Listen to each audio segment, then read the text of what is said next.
Okay, so we're on video number 75, and we took a little break. We're back on PAINT5D stuff. Let's open up Torch really quick. Go to our dashboard, change what we're working on. So it's PAINT5D Part 8 is what we're on. We have a lot of stuff to still kind of sort out. But before we finish some of the functionality here that we've kind of stubbed in, we need to make sure that we're backing up the data and restoring it correctly for the unit test, because I see that we're going to start to muck with a lot of the data. So we're going to have to back up and restore before and after the unit test. So back up, run the unit test, and restore. So we are on video 75, and it is PAINT5D we're at part 8. So done. There we go. Okay. So we changed the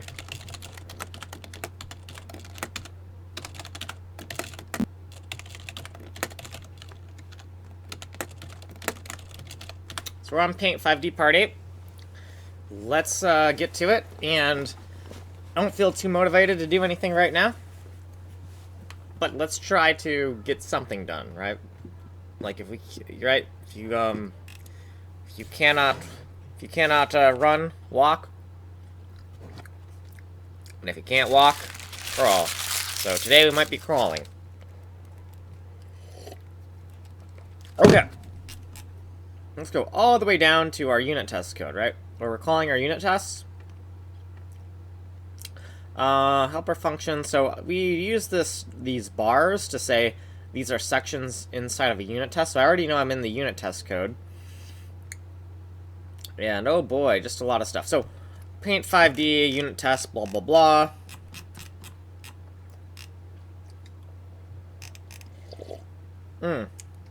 So user control tests are above. So why is this? Oh, because these are prog controls. Okay, got it. So everything is kind of split up a bit. So we got the pragmatic controls and the user controls. And we see this is called unit test. Is this being called from a public version? Does it have a public version? And I don't see a public version of this. So we could make a public version of this, or we could just keep it private. I think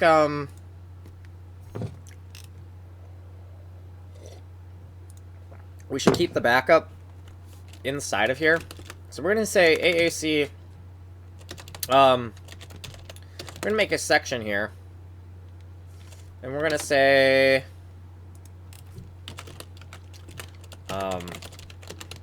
backup system data. So before the tests, we're going to back up the system data.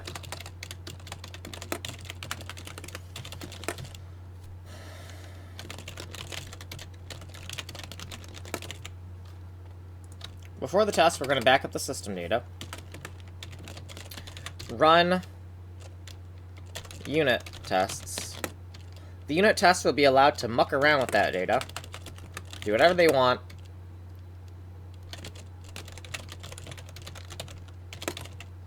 And then finally, oh, hold on. So run unit test goes in here. Now, this could be bad because we might lose some of our, yep. So this is, we got to indent a little bit differently if we want to be able to not exceed our column formatting here. So forward declaration right here. This first line, or the line in the middle here, is a forward declaration, and then here's where we actually call it. So instead of calling it backup system data, we should call it system data backup. System data backup, right? So this is system data backup, whereas over here is system data restore. Backup and restore. All right, and we want to do that before and after the test, right? So for the backup, we can actually declare the variables inside of here that pertain to backing up. So let's say that you know, U08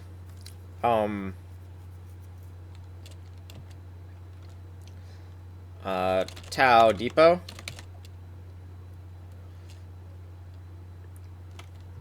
And this is going to be, does this need to be a pointer?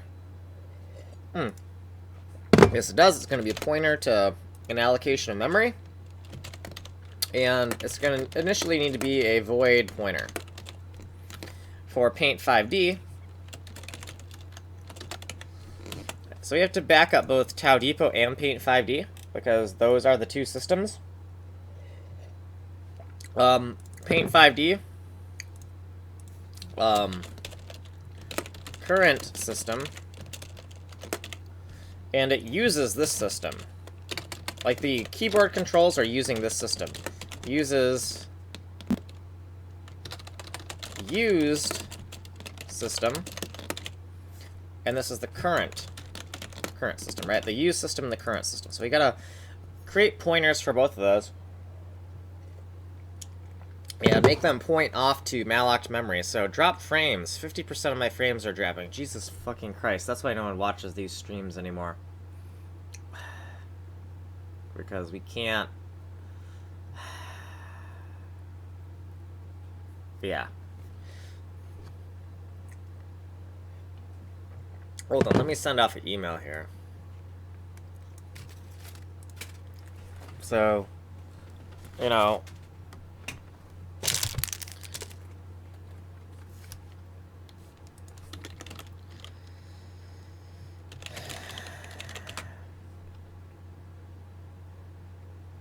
Yeah, I'm dropping half of my frames, so no wonder I can't...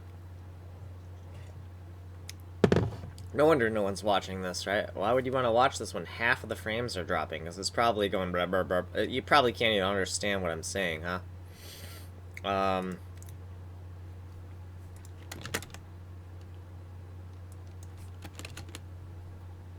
probably shouldn't do this over here. I should probably do this over here.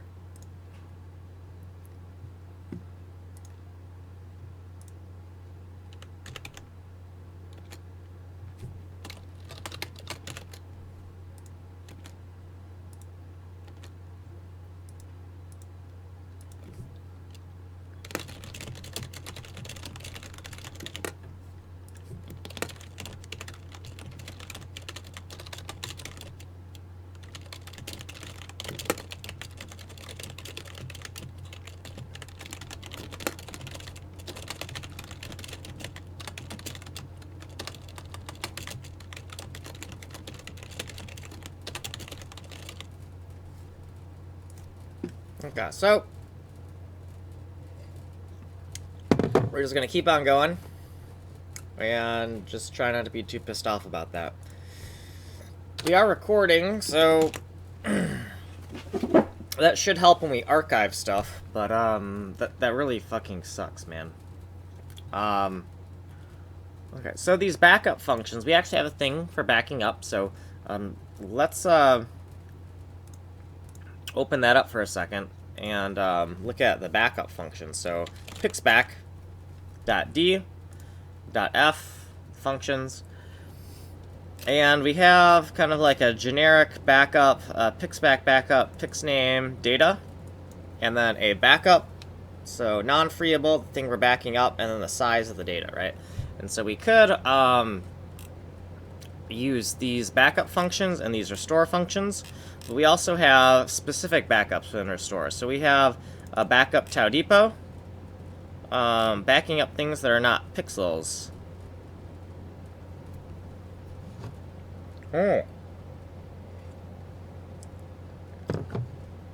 So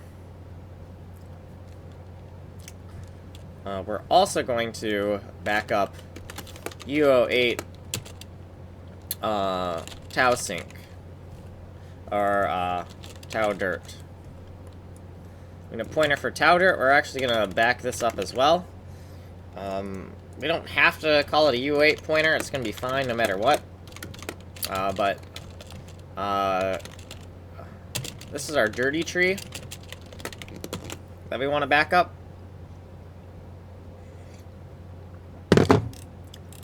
And in here, we can see we have these specific backup functions, which it's like, do we really need these?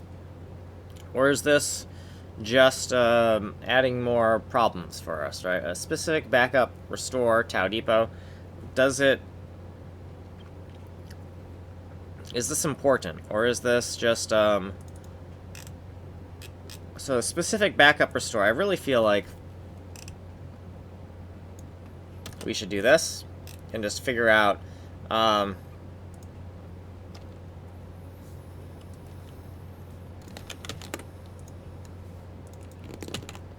let's change reference to a pointer to ref to a pointer to make that shorter. And let's search here at ref to a pointer. We just say C at reference to a pointer. I don't even know if that's anywhere, but we'll hope that's somewhere.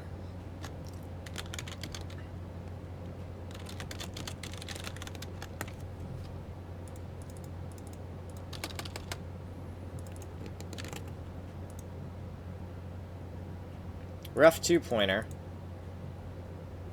So ref to a pointer.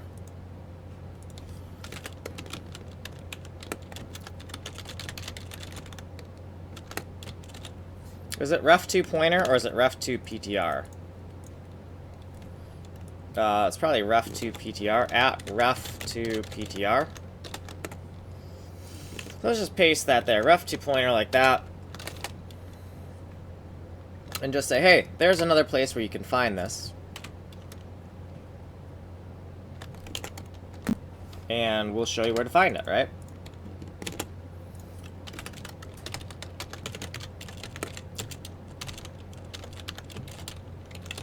The time is 0 hours, 12 minutes, and 11 seconds. So what are we doing here? Well, reference to a pointer, what does that mean? Well, if we look over here, we see by ref, backup, everywhere it says by ref, we're saying that it's a double pointer, right? Basically, we're saying it's a double pointer, right? So we have the pointer symbol here and the pointer symbol here, because we're trying to say that it's a reference to backup, right? So backup is a pointer to some memory, and if we take a double pointer, then we have effectively what is a reference. And so I just like the notation of that. And as for these error messages, these need to be shorter, or we need to make a void pointer type. So I'm thinking what we could do,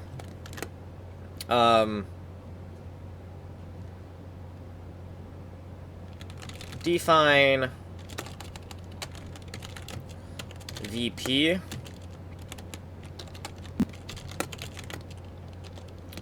void pointer 0, and then undef VP for void pointer. And then wherever we see this void pointer here, like right here, bam, if VP, right? And then we can get rid of some of that excess space, right? We have this kind of craziness over here. We can just say void pointer, right? And now we have a little bit more room, where we can say pixback 01,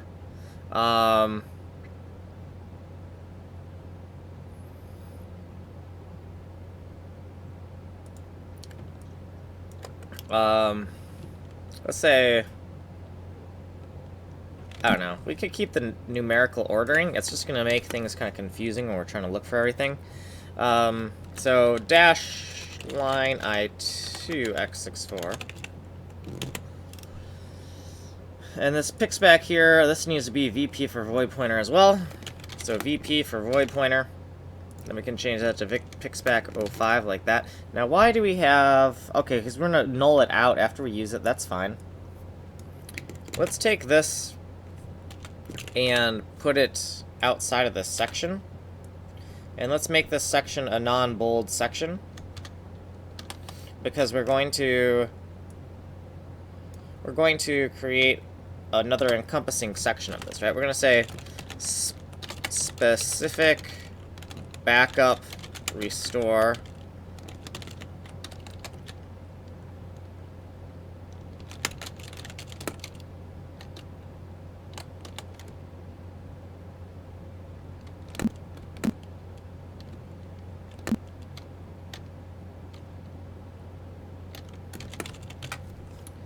So this will be called specific backup restore.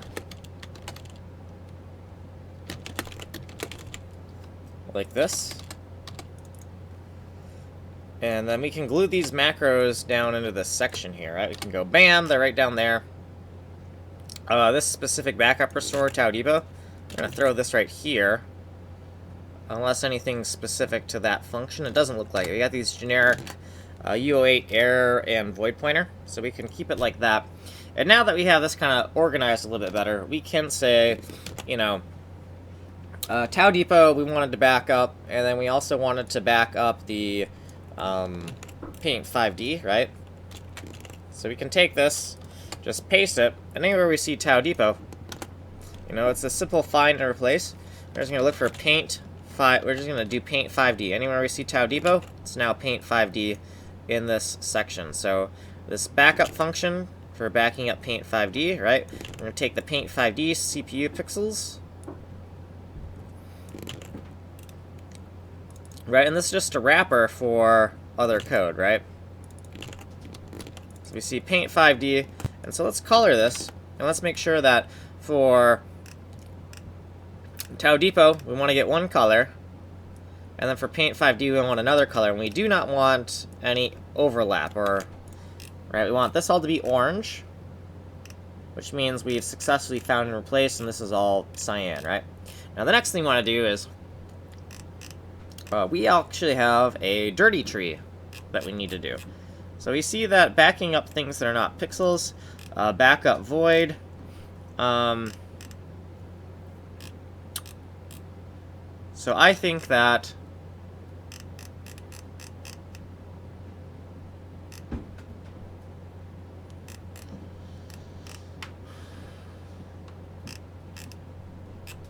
generic pixname backup code.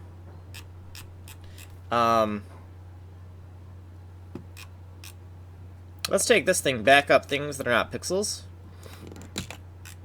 and let's put it, let's put it over here, I guess, or I don't, not right here. Let's put it over here. So we're backing up things that are not pixels, the generic pixel backup code, and this backup code should be using the pixel backups, right? So if we color these, right, these pixel backups, we should see them kind of referenced above. So these things here, backup void and restore void, they're using these backup functions, which are these restore and backups, right? So when we look at this backup tau depot, backup PAINT5D, internally they're going to use the pixback restore and whatnot.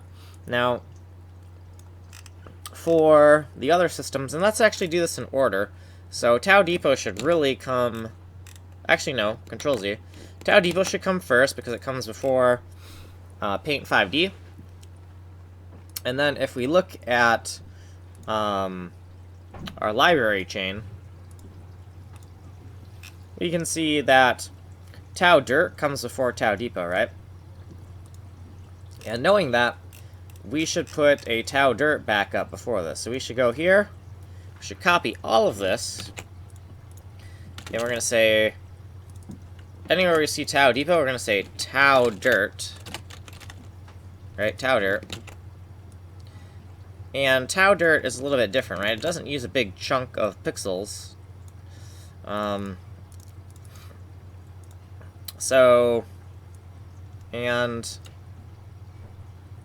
Right, it doesn't use a big chunk of pixels. And right here, once again, not a big chunk of pixels, so let's figure that out. Okay, now that we have this, let's Control 0, remove any highlighting. Highlight tau dirt and tau depot. And how about for good measure, let's just do PAINT5D, right? Just highlight all those, make sure that they're unique colors here. And inside tau dirt, we're going to do pixback backup, and we're going to say backup void. Right, the overload for this is void, and this is going to be restore void. And then the question is, well, what are we backing up and restoring, right? So we have the this is the actual backup data. And then the actual data that we're referencing, that we're backing up and store, this is the pointer. This is the temporary data. The by ref backup, that points to some temporary data. So this right here is some temporary data. And we want to just back up. We want to figure out where is the permanent storage, right? So this is a pointer to temporarily malloc memory. Well, this is a pointer to, a reference to a pointer to void at first. This is a reference to a null pointer to begin with. And we're going to use it to point to a malloc memory address by using these functions. And then later we'll use the pointer to free that malloc memory. And then in here, these things with all these x's, those are going to be the permanent storage areas. So right here where these x's are, that's the permanent storage, and these by ref backups are the temporary backups for the backup restore process. So we see this like 512 times 4 or whatever. That's not going to be correct. So let's go into taudirt and open that up. So taudirt dot data, and we have this dirty tree we're going to use. So our dirty tree is this guy right here. So we can take this guy, copy it,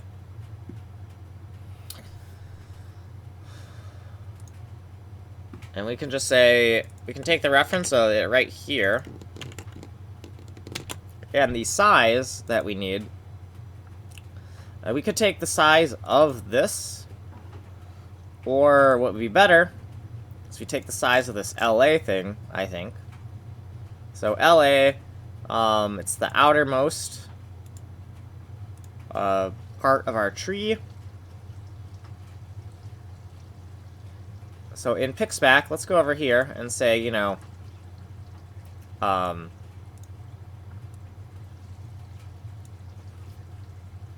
let's do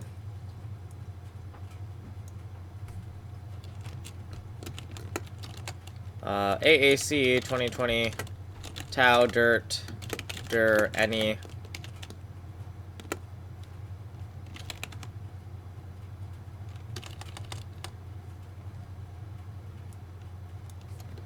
size of, let's call it size of, and we'll say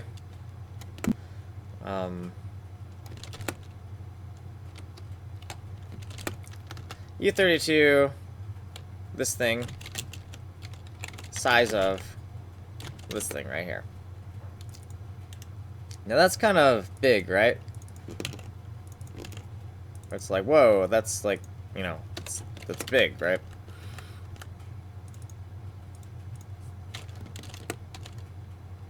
So the other thing we want to do for this size of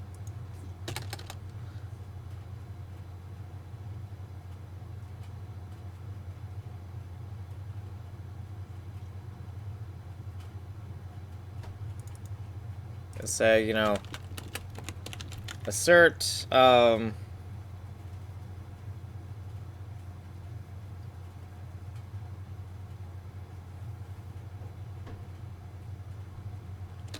we could do like a I32 just for funsies.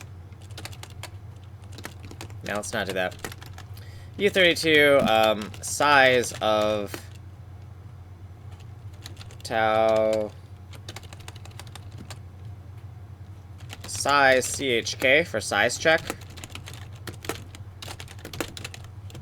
and that equals size of, and then instead of taking this thing here, the type of it, we can actually take the variable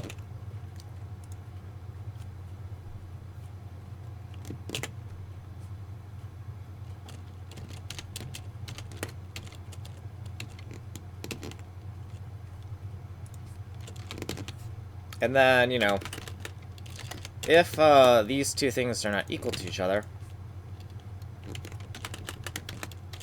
if the size is not equal to the size check, and this is just because we got to be very careful with this. If we screw this up, really bad things happen. So I want to be as paranoid as possible. So size of and size check, if they're not equal to each other, we're going to say, you know, air Tau dirt size check for backup failed.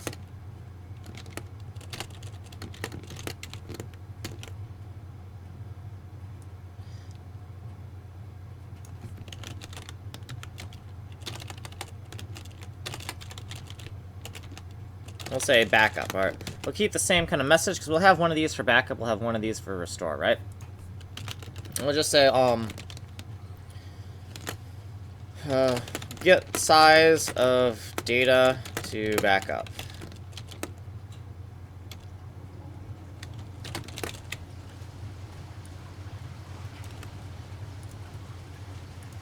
And now we're kind of over here again, aren't we?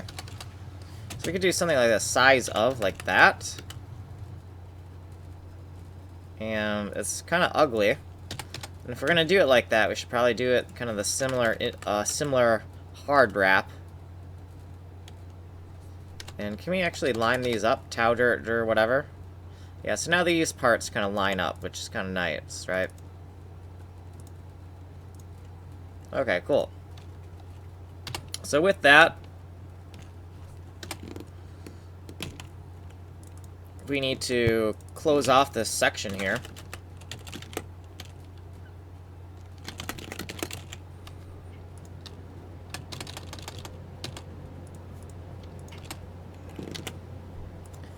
And this size, which one are we using? Well, we're using assert, and asserts, don't they go away? So do they turn into no ops? Like, how does the compiler go, hey, I don't know.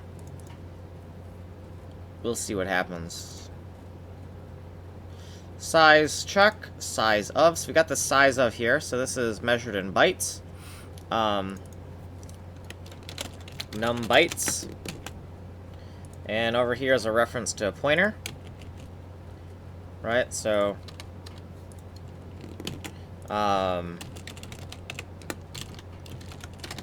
at perm data. So this is the permanent data. So we can make a note of that when we mean perm data. What do we mean?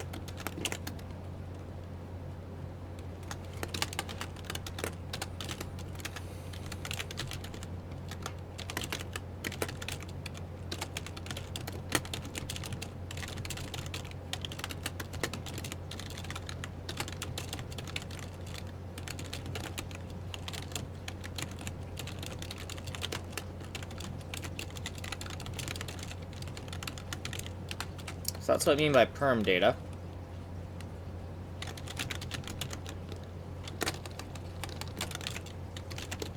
And we can take that as well, and we can make a video ID. So at vid IID 0075, and the time is 0 hours, 28 minutes, and 32 seconds. Okay. So since I think this is going to be a short day where I'm not going to do much, I think that every hour we're going to try to do 20 push-ups, 20 crunches, to try to shorten the day in half, but still get to our 100 that we want to do. So video ID, so this is, right here we made a little note here. Let's change that to 29 in 1 second.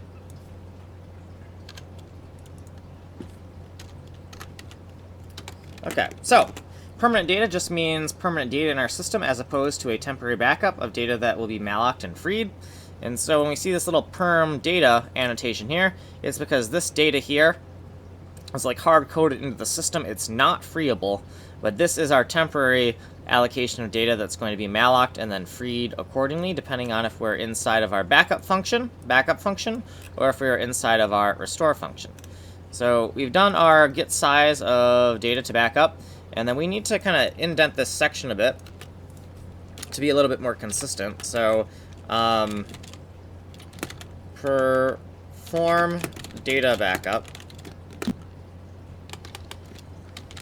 Do thing with data backup. I'm going to name it do thing with data backup because that way when I do the restore function, it can have a similar section name where it's also called do thing with backup, but it's called do thing with backup restore. So we'll take this, we'll paste it here. Now I noticed that once again we're losing some of our space here. So it looks like we can just kind of squeeze that in.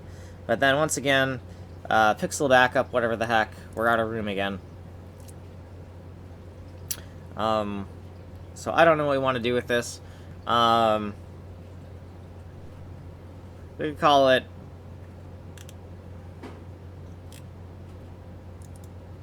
I don't know what we want to do with that. I'm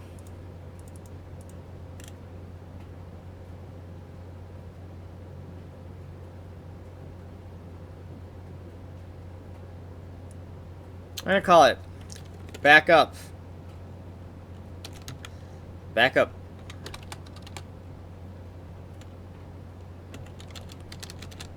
I'm gonna call it bootao.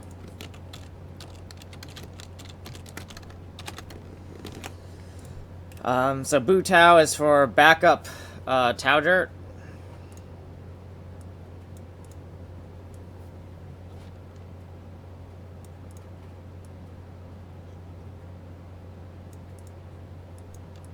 I don't know, bootao, whatever. Could make a note here. Bootao. Back up tau dirt. Alright, just a simple kind of thing there so we can find it. And there's 2 error messages for that, right? Bootao, right? There we go, awesome. So we're doing the thing with the backup. And after we restore it, alright, so we got tau dirt here. And then we want to restore it. And a lot of this is going to be the same, where for getting the size of the data, we're just going to copy-paste this to get the size of that data, right? So we get the size of it, and we also assert to be like, oh, we failed, and this is going to be restore, right? We're in this restore function, so same error message, except one says backup, one says restore. And the same thing with this. Instead of bootao, we can be like, instead of backup data, we could say a retau. Yeah, and retau, if we look at this, we're going to take this and go over here and just say that, you know, retau stands for, so retau, that's going to be restore tau dirt, right? It's just some type of thing here. We also lost our numbering here, so remember, we got 01 and 02. Right, 01 and 02, 01 and 02 for there. So we got this here. The size in bytes is what we need to put in here. So we have the size of right here. We're going to throw the size of right in here. And how do we do that? Did we put it in parentheses, or what did we do? Yeah, so we kept it in parentheses, so that's fine. And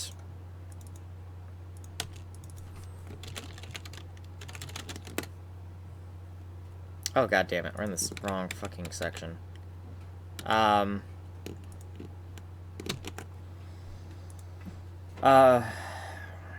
section. Yeah, that scares me. Let's just keep on going back until we get back to where we were. Okay, so right here. So, and also after we do this, let's do a quick read to make sure that we haven't accidentally screwed up anything since we were mucking around in here. So tau dirt any, and we got the size of variable. So this is our size of variable, and we want it to be right here. And then this measured in bytes should be num bytes. Num bytes. And why is that not... Oh, because we got to indent one more time. And now num bytes... Oh, I see. So actually make more sense like that. And this is like that. And ref to a pointer. This is still going to be a ref to a pointer. How do we line that up? We lined it up like that. And then this thing is at perm data. At perm. If we call it perm data. Yeah, we call it perm data, so why don't we have enough room here? Well, one reason is because it's just shoved right up there.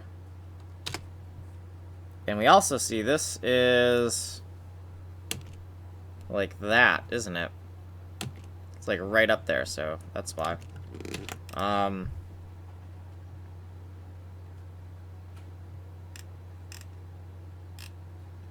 Sure, why not? Tau dur any, size of, backup, and then we'll say, you know, this could be retau. This could be retau 03. This is slightly off, so let's do. All these are off, actually, aren't they? So let's call it retau, retau, and retau. Now, are these also off? Bootau? Yes, they are. So we'll go bootau like that. And then retau. So retau and bootau. Okay. So remember how we said doing stuff with backup, right? That's so we can make this and just say doing stuff with data, restore, right?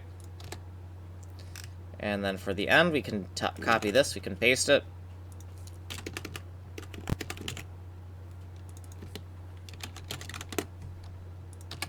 So it makes sense that we're making these helper functions just to avoid the clutter in the main logic. And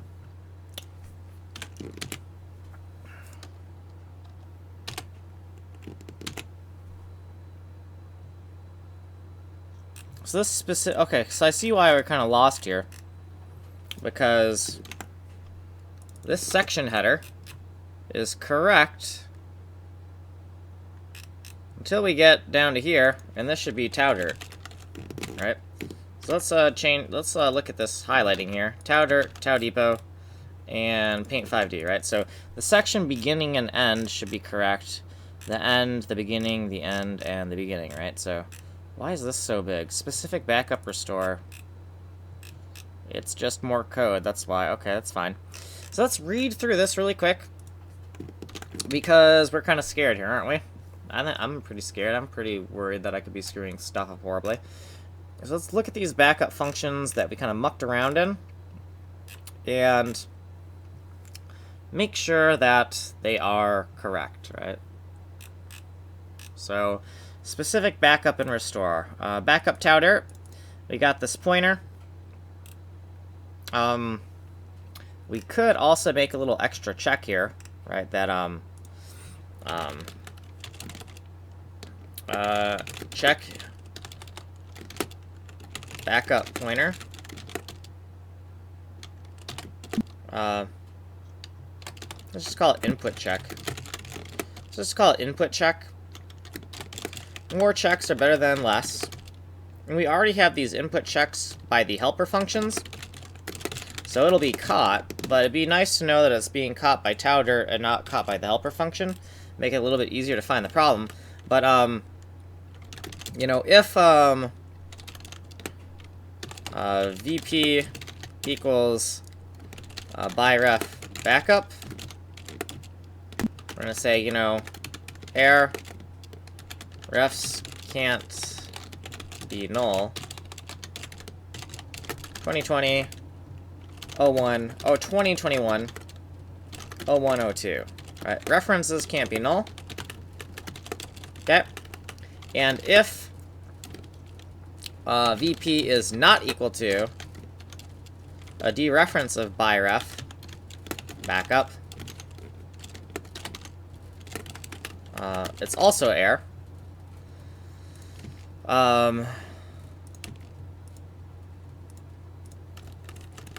Error should be unused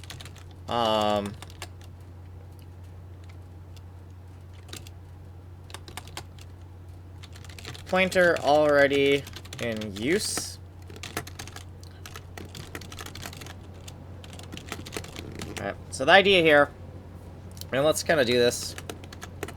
So at vid iid 7:5, and the time is 0 hours 40 minutes and 05 seconds. So the point of this is we're using this double pointer, right? We got a pointer and a pointer. We're using this as a reference to some type of array of data. We want to make sure that that reference, this reference, is not null. So if it's null here, that's a mistake. Refs can't be null. However, when we take this reference and we dereference, we actually want that to be equal to a null pointer. So if this is not equal to a null pointer, that's a problem. We're going to say the pointer is already in use. Because we want to, on the stack, create a uint8 pointer and take its address and pass it into this function. And then this function is going to be responsible for mallocing the memory. And to make sure we don't accidentally overwrite memory and get some type of memory leak, we're going to check to be like, hey, if you already have a non-zero address when we dereference you, we're going to assume that you're already being used for something and we're going to crash. So let's take this and let's just call this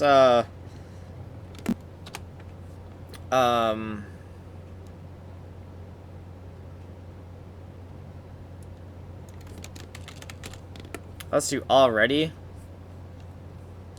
pointer. How about is in use, right? That way they're shorter. And let's call this we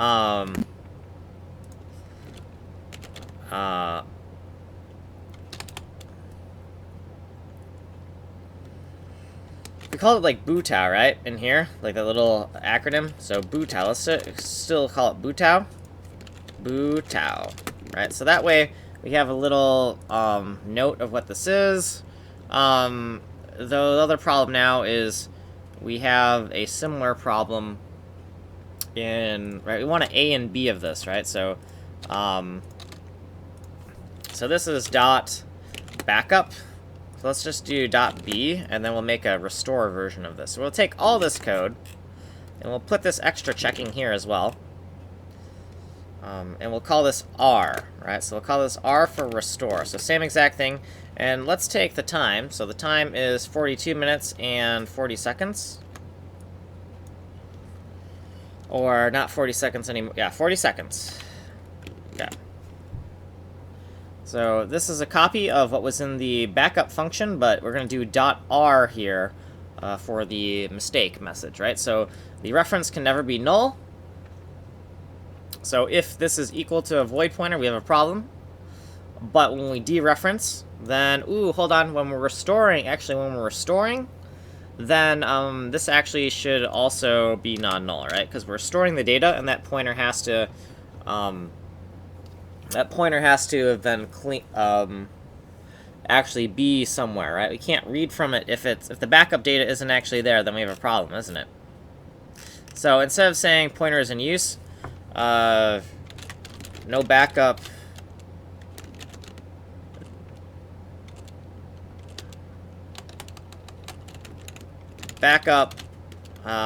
pointer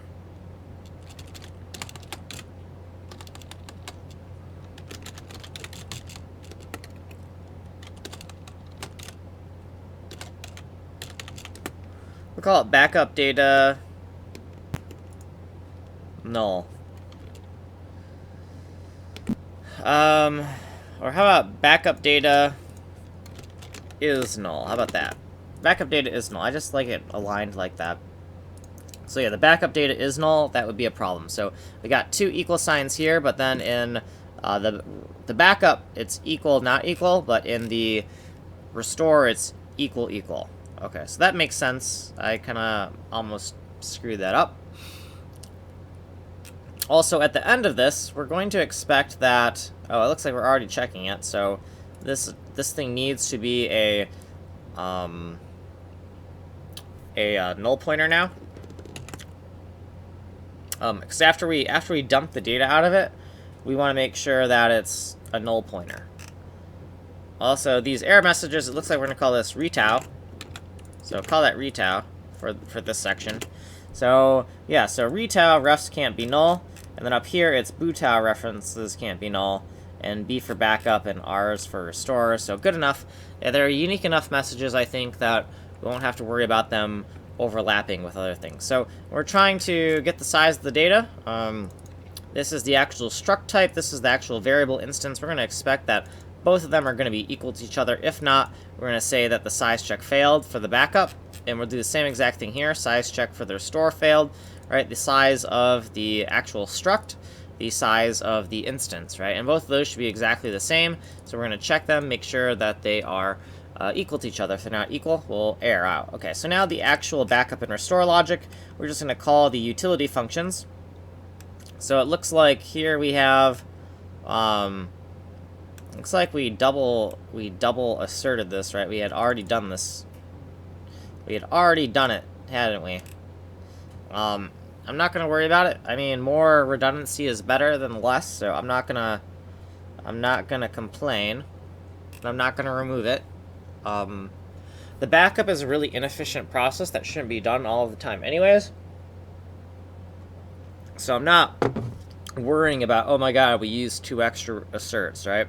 So backup void, we're going to take the permanent data.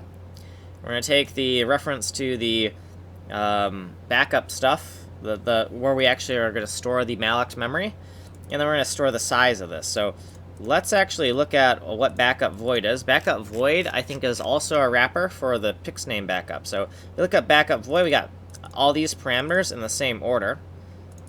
And let's actually kind of color code these, because hopefully they're named exactly the same in pixname backup, so we can just look at it and it'll make sense. So pixname backup, we have the non-freeable memory, the reference to the pointer where that malloc memory is going to go, and the size in bytes. And we have some asserts. We're going to malloc the size of the data and send it off to that pointer that was currently null. Then we're going to memcopy stuff into that pointer. We're going to memcopy the non-freeable data, and this is the number of bytes we're going to take. The restore takes all the same parameters in the same order, it looks like. Do some of the assert checks. We're going to copy in the other direction, so we see the backup. We're going to the backup here, but now we're going from backup into the non-freeable data. And then we're going to free that pointer, zero it out. Okay, so that looks good to me. So the order is non-freeable, freeable, and size, right? So when we're looking at the signature for using this, we should see non-freeable, freeable, and size. Okay, you should see it in the same exact order here. Non-freeable, freeable, and size. Okay, cool. So for the restore, right, the parameters are in the same order.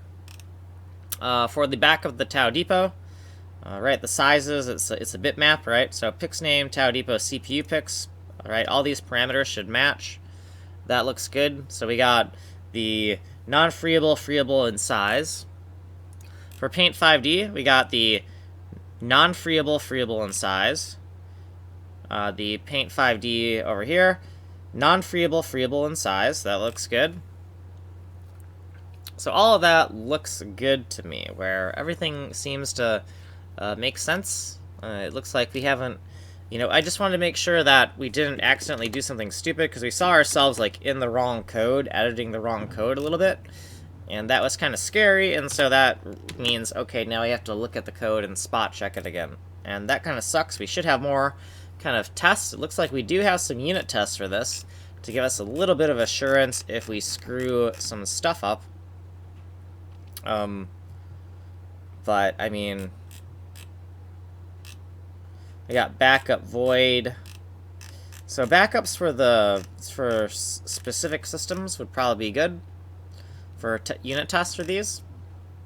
So let's say pixback unit test. Let's just do, AAC 2020 to-do man vital. Unit tests for specific backup functions, right? So because this is a vital to-do, we can go across that line. We're going to make it kind of annoying. Okay, so we have the backup functions we want to use now, right? We've created these specific backup restorers for PAINT5D, tau depot, and we added in tau dirt there, right? And the reason for adding one in for tau_dirt was so that it would be a lot simpler to do this, because we got tau depot, tau_dirt, and paint5d, and it'd be much nicer if we could just say, you know, call these backup functions and, you know, be done with it. So AAC 2020 picks back, backup, and then does tau_dirt. So we have tau_dirt here, so I'm gonna guess tau_dirt comes before. So let's look at our ordering here. So tau_dirt comes before the depot. So we've got tau_dirt here as 21, tau depot is after. So tau_dirt, then tau depot. So this tau_dirt here should be before tau depot. And it's also that way in the code here. Or not the code here. Let's close this tau_dirt thing. So in picks back, right, restore tau_dirt, and then we have the tau depot, and then we have the paint5d. So tau_dirt, tau depot, paint5d. So when we back up, it's going to be tau_dirt, and all we got to do is pass it this tau_dirt pointer, right? And I believe we have to actually give it an address. So let's go over here. Right, so this is a double pointer. This is a pointer, we got to make it a double pointer. So we're going to take the address. Okay, now that we have it like that, we're going to go bam, bam, bam. Or, sorry, only 3 of them.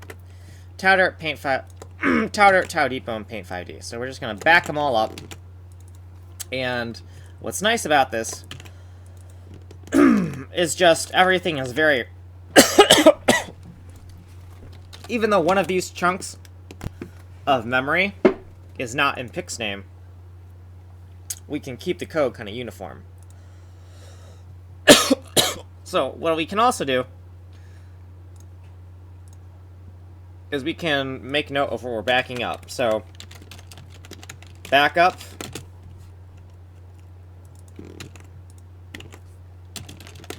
right, we can make a note of what's being back up. So tau depot and paint5d are over here, but what can help here is let's just call this tau depot like that. Tau depot, paint5d, and tau_dirt.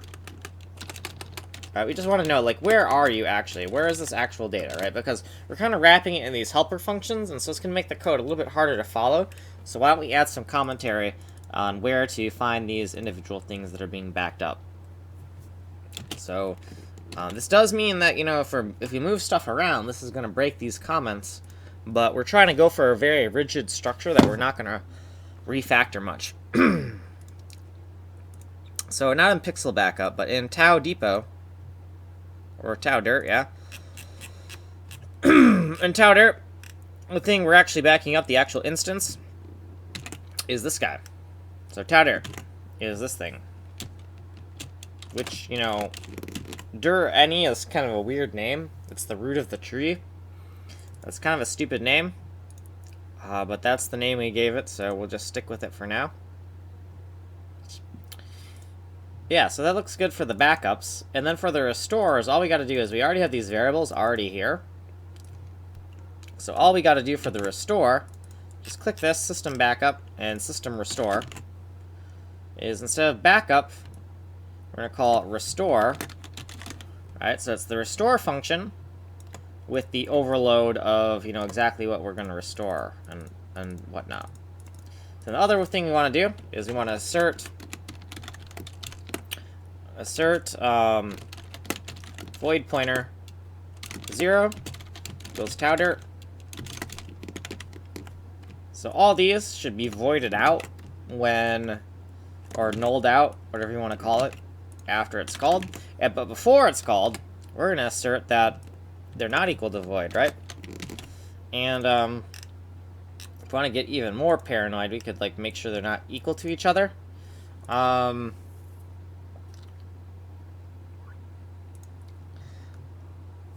We could make a helper function for that if we really want to. No, let's just say, you know,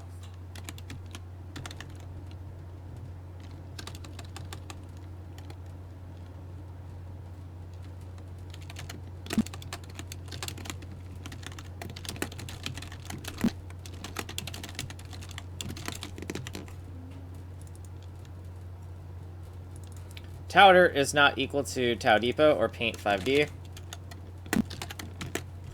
And let's just do that. Let's just kind of do some more asserts. I don't care. I think it would be helpful. So tau_dirt, tau_depot, and PAINT5D. So this tau_dirt now. And this PAINT5D is going to be tau_dirt and tau_depot.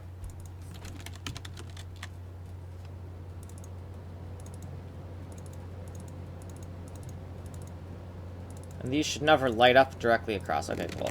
So, assert different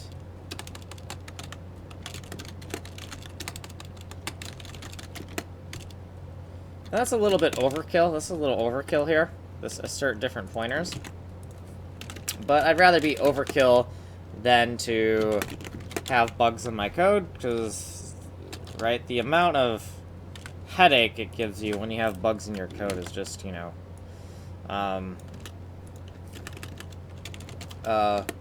more asserts and actual and data restore. Alright, so more asserts and data restore is what this is.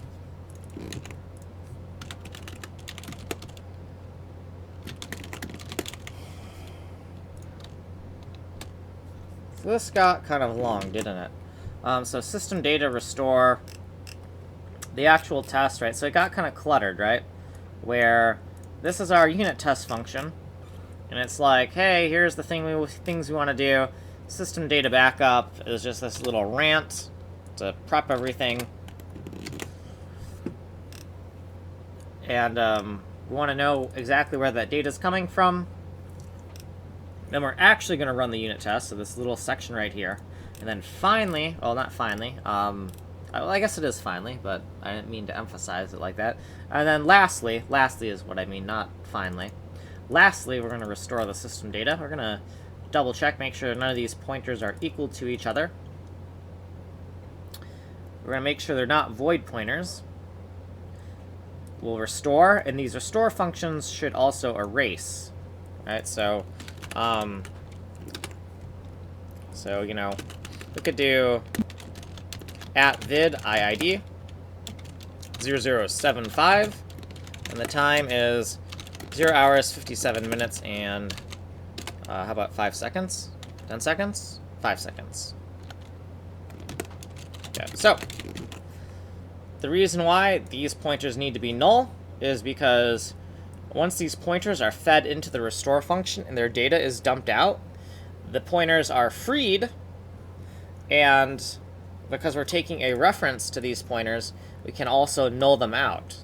So we don't have to even worry about nulling out the pointer after we're done with it, because that function's going to handle that for us. And that's why we need to assert this, just to make absolutely sure that's true, right?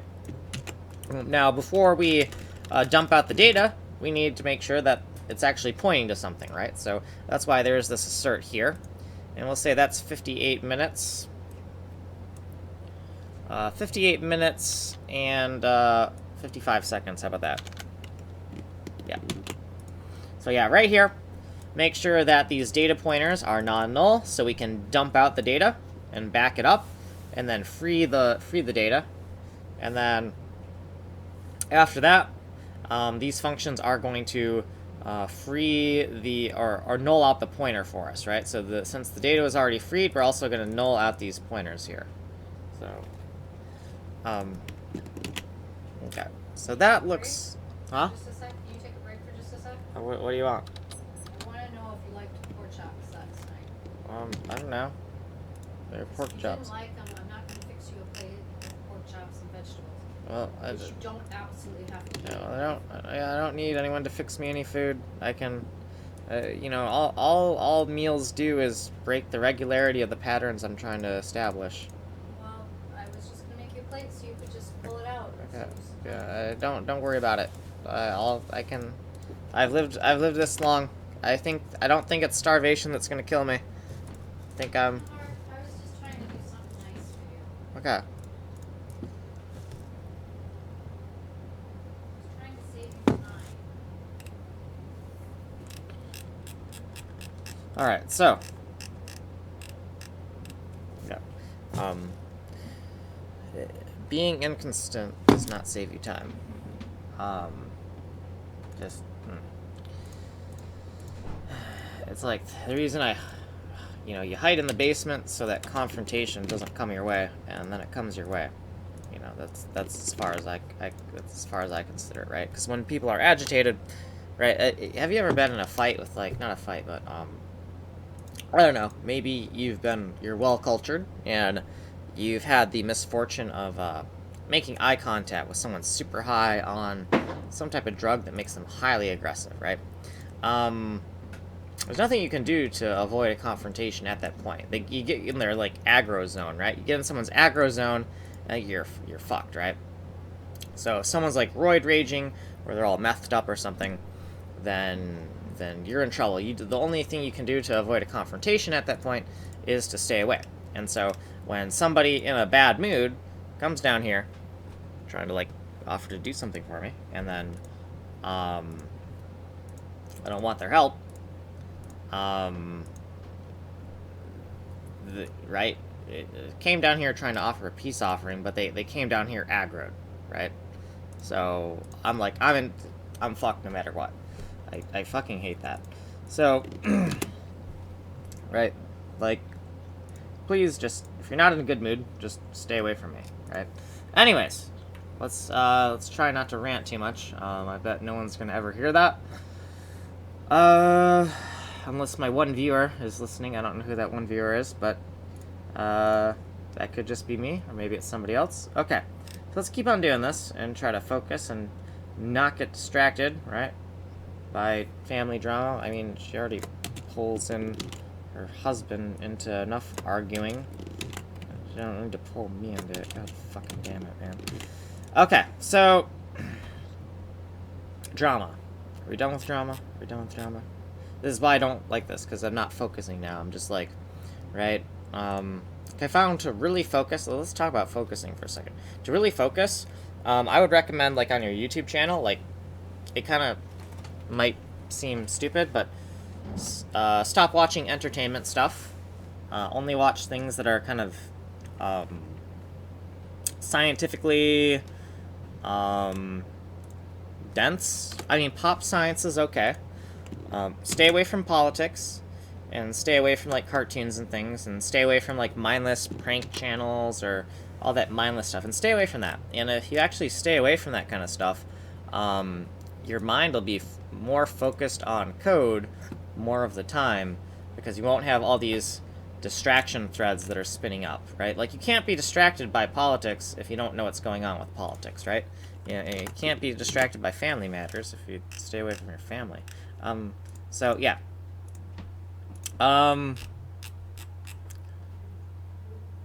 So, yeah, anyways, just, god fucking damn it, wrecking my fucking concentration. Okay, so, yeah, we got this backup. The backup looks good, right? We're gonna back up everything, we're gonna run the tests, and then we're gonna restore the data. Let's just give this a run and see, hey, are you gonna compile? Are you gonna compile, or did we make any stupid mistakes somewhere? We have a little error. We have an error for the preprocessor to show up in a certain place, but I don't know if... so U32, 176, so in Pixback, so we did some refactoring on Pixback, right? So now we've just been touching everything, man. This is nerve-wracking. Like, I hope that we can get through this and have the code working. So 176, and also we need to do 20 push-ups. So 176. U32. And we have like a U08 in here, right? Or is this all U32s? So these are sizes, and some of the information is U08s, but they're not. Oh, here's a U08. Okay, yeah, so a U08 and a U32. It's just the U32 we're using for the size type. We don't need a size type. We know that 32 bits is enough space to address what we're looking at. So I know a lot of people are like, oh, use size type because whatever, that's the proper thing. No. Yeah, use size type if you have absolutely no fucking clue what your data looks like. But if you actually know what your data looks like, I know it's a 512 by 512 times 4 allocation. I don't need any more bits than 32 bits, right? I could actually use 16 bits if I wanted to. I'm being generous here, right? Okay.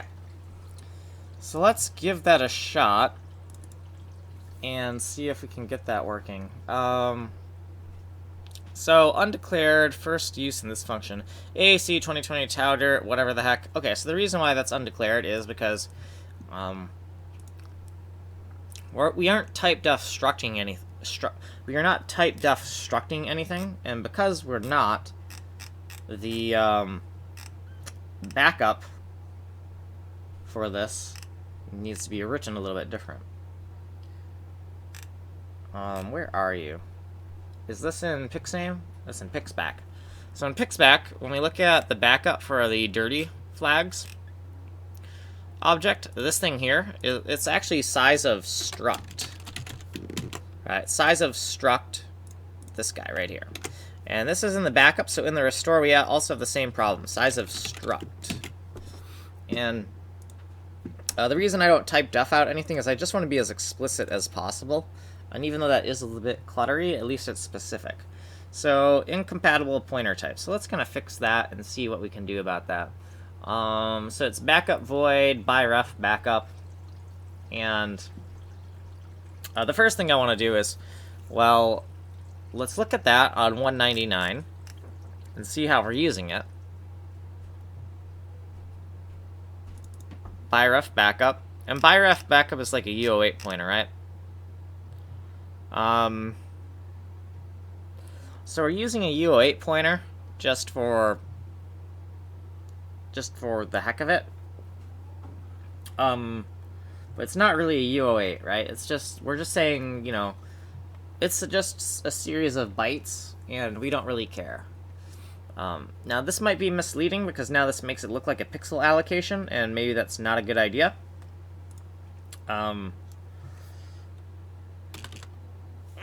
So, you know, we might want to make a note of this.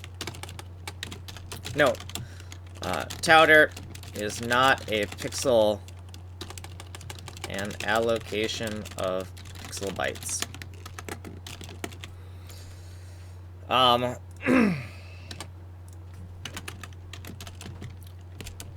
But we use U08 because we don't care what the data is. We just care how much of it there is. Right. So we can make a note of this, and then you can take the video ID here. So at vid IID. Okay, at vid IID. 7.5. The time is 1 hour, 9 minutes, and 02 seconds.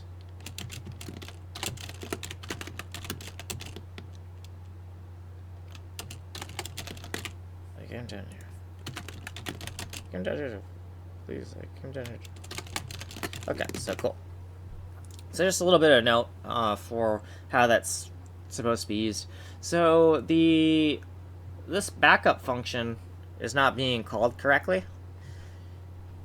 And I have a good idea. Well, no, it's not. The way we wrote this isn't quite correct. And it's the byref backup here. In here. That's not quite correct. I believe it needs some type of cast right here. Actually, right here. We need to cast this to a void pointer. Because if we look at this over here, right, it takes a void pointer. It takes 2 void pointers, actually.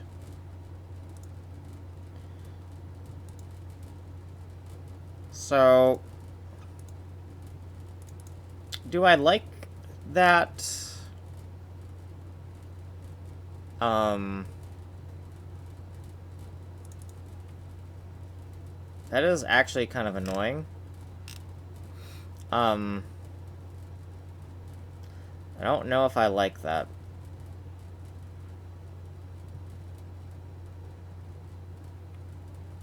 So let's see where we're using backup void. So we're using it in another place. And let's just make sure we are using it in a consistent manner. So in TauSync, it looks like we're using it. And we can see that at dir any, so we take a void pointer here, and dir any, tau dir any. So it seems that this can be a void pointer. And the address of this is, oh, this is a double void pointer, isn't it? It's a double void pointer.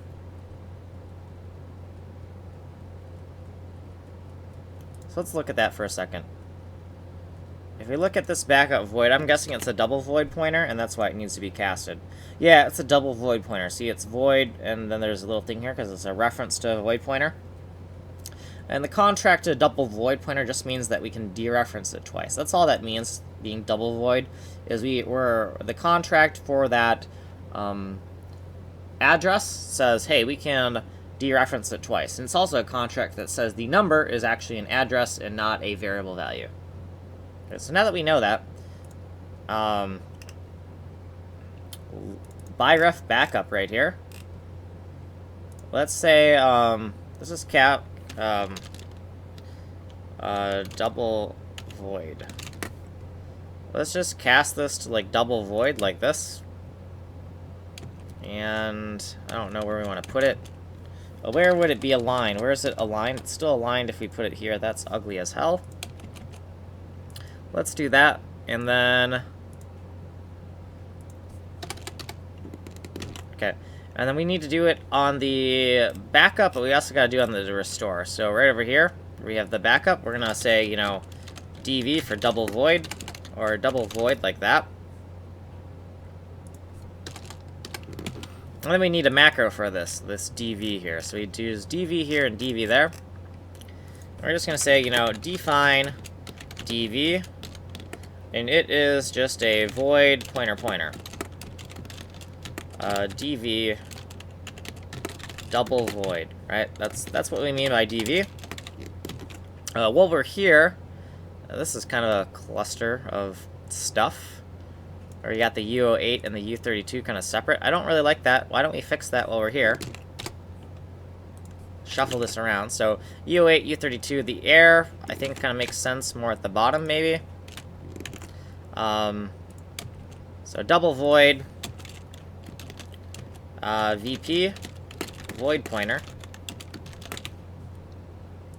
And then let's also kind of clean this up a bit, right? Let's kind of like align that nicely. And then let's put a checksum here. And then we will go down to the bottom and we will paste all of this and undefine it, right? So we're just kind of organizing this mess. So we can highlight specific backup and restore, and you can find the end of this section here. Paste that there. Delete all of this junk right here. And then where it says define, we can just replace that with the undef, right? So undef. Okay. Now,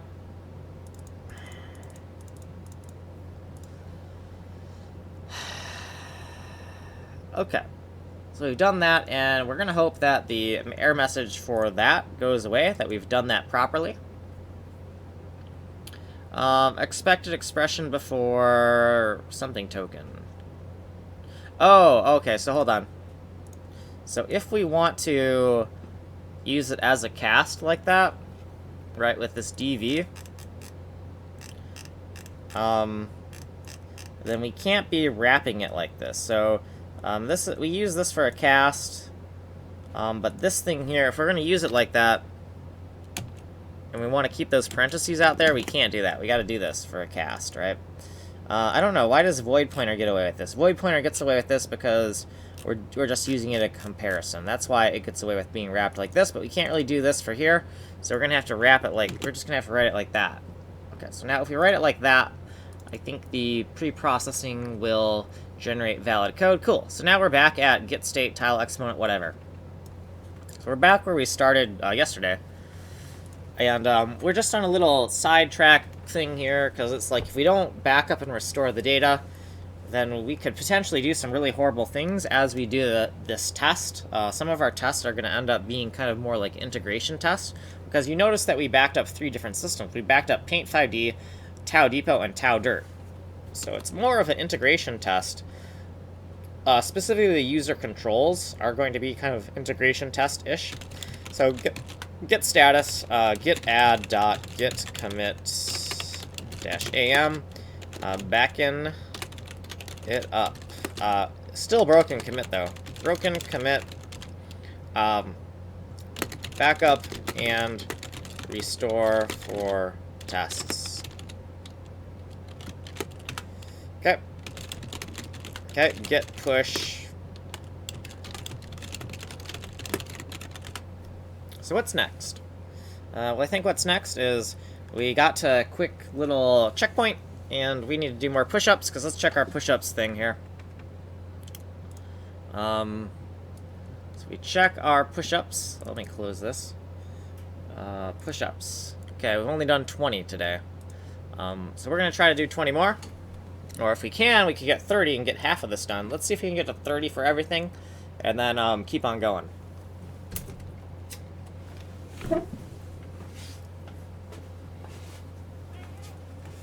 One, 2, 3, 4, 5, 6, 7, 8, 9, 10, 11, 12, 13, 14, 15, 16, 17, 18, 19, 20, 21, 22, 23, 24, 25, 26, 27, 28, 29, 30. Okay, crunches. 1, 2, 3, 4, 5, 6, 7, 8, 9, 10, 11, 12, 13, 14, 15, 16, 17, 18, 19, 20, 21, 22, 23, 24, 25, 26, 27, 28, 29, 30. Okay, so there we go. 30. And I gotta do squats. Okay, 1, 2, 3, 4, 5, 6, 7, 8, 9, 10, 11, 12, 13, 14, 15, 16, 17, 18, 19, 20, 21, 22, 23, 24, 25, 26, 27, 28, 29, 30. Okay, then might as well lift our barbells while we're down here. 1, 2, 3, 4, 5, 6, 7, 8, 9, 10, 11, 12, 13, 14, 15, 16, 17, 18, 19, 20, 21, 22, 23, 24, 25, 26, 27, 28, 29, 30.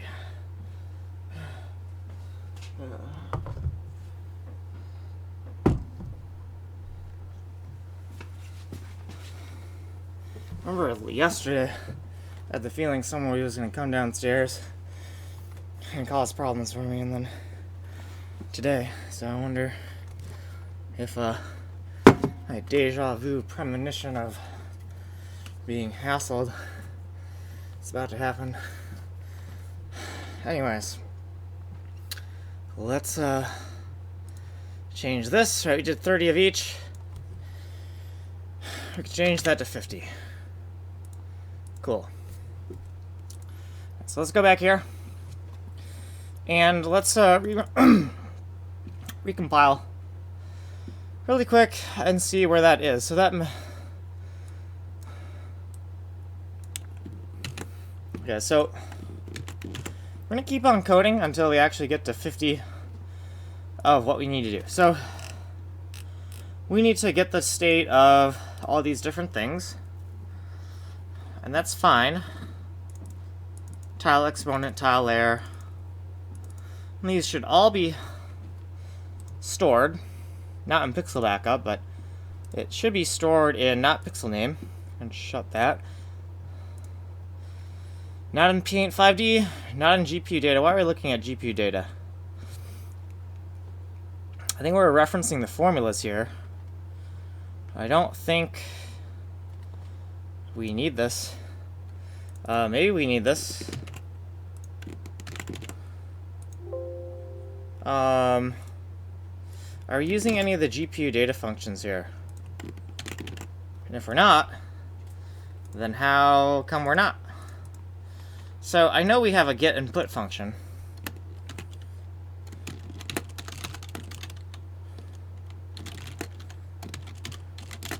And they should be using these GPU data functions. So if we look at put and get, we have all this math. Is this the stuff that's not filled out yet, or are we just missing something? Oh, I see. So the array index, we're already figuring that out. Looks like array index. And how are we getting that? The component. So we're not using the helper function. So, well, let's look at that. So do we have a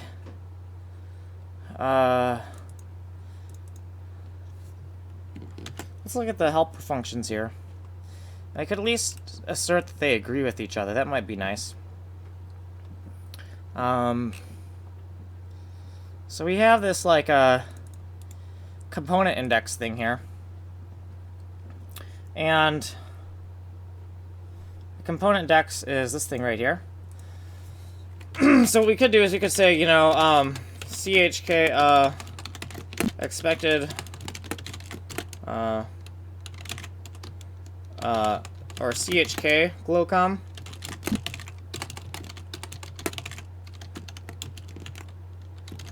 Right, and we could take the glow tx and glow ty. We could take that x and y, and we could shove them into where they belong. So this, like that, that's kind of ugly. And we could say, you know, assert that chk glowcom equals glowcom, right? So we could assert that this check value is equal to the value we're using, and then glowcom down here, we could say, let's just define it here. It's not one of the variables we need to work with. So let's just say, you know,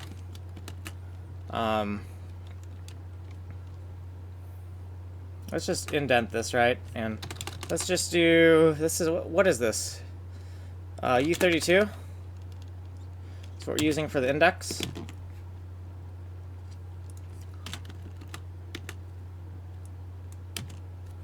And yeah, okay, sure. That's still kind of weird, but yeah. So this checking value, we can just check it. Double check component index.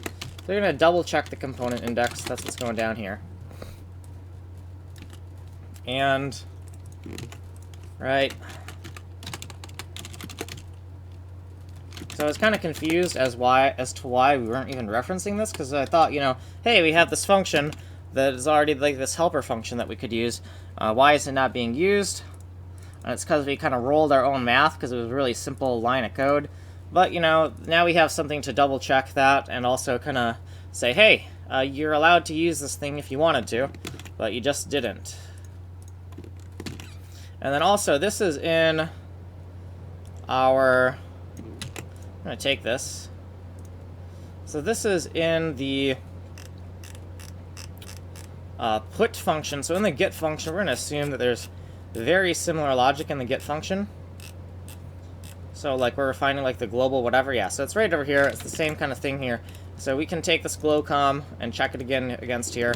Right, almost the same kind of logic. And now the question of, hey, I thought you were referencing this. Why aren't you referencing this? Well, now we are. And that's going to make things a little bit easier to follow when we're thinking about how different things are connected. But I don't think any of this has to directly do with the current sprint. It was something we thought we were going to use one of the helper functions from it, and we never did.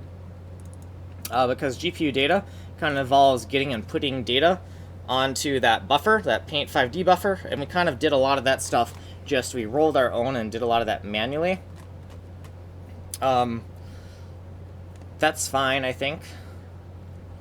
What we could do is we have a get and a put, do we not? Well, these gets and puts are getting values that are they're not getting the entire pixel value. They're getting subsections of the pixels. They're getting like a few bytes. They're getting they're getting 2 bits out of the pixel, right? And because of that, we can't really use the GPU data stuff. Well, we can, but like we could probably use this to double check some stuff. For instance, right, this get thing, wherever we're getting the actual full pixel value from, so this var U08, well, no, we're not even getting the full pixel, right? We're just getting the components, right? Because the underlying data is an array of bytes, not an array of U32s, meaning that we don't have to get a whole pixel and split up a whole pixel. We can actually just get the 1 byte we need to look at. And so there's a lot of, we thought we were going to be able to reuse some of that GPU data stuff, but we really don't need to use it. So let's just not use it, right? We're good. We're good where we are. We've lost our spot again, though, because we kind of like added some error checking, but that's good. I mean, we add some more robustness to this. That's fine. So unknown type U32. So it looks like if we want to do that, and why are we using U32s? Well, that's what we use for the global, hold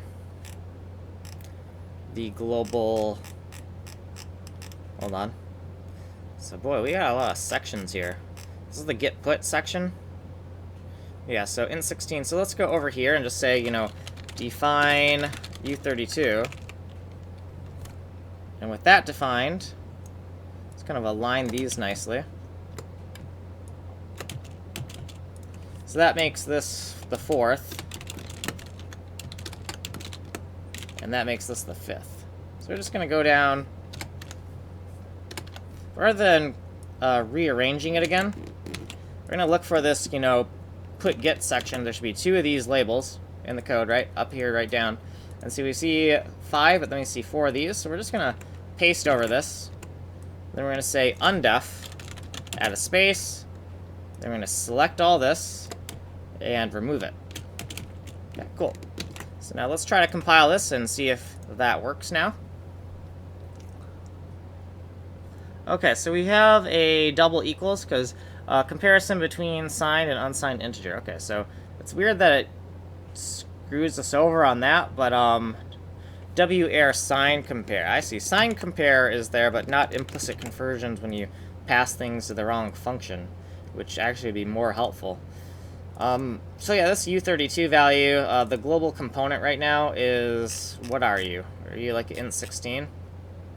So what we really need to downcast is, well, if we downcast this, we're going to lose information. If we upcast this, we're not going to lose information. So let's upcast this to U32 to compare it.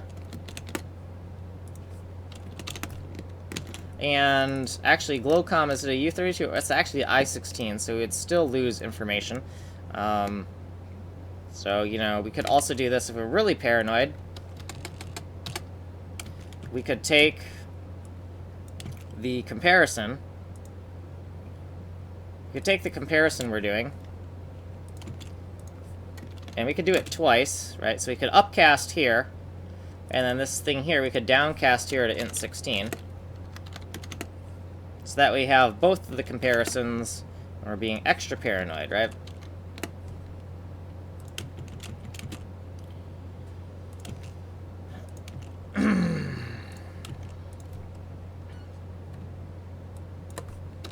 Okay, so global component against the check value.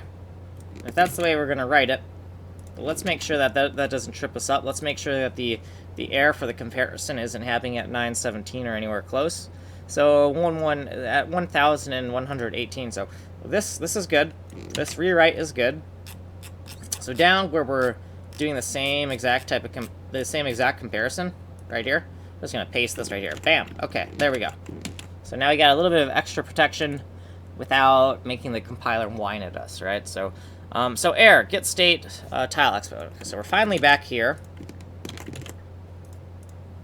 All right, so right here in this section. And we want to get the tile exponent state. So, key binding, PAINT5D, we need to go into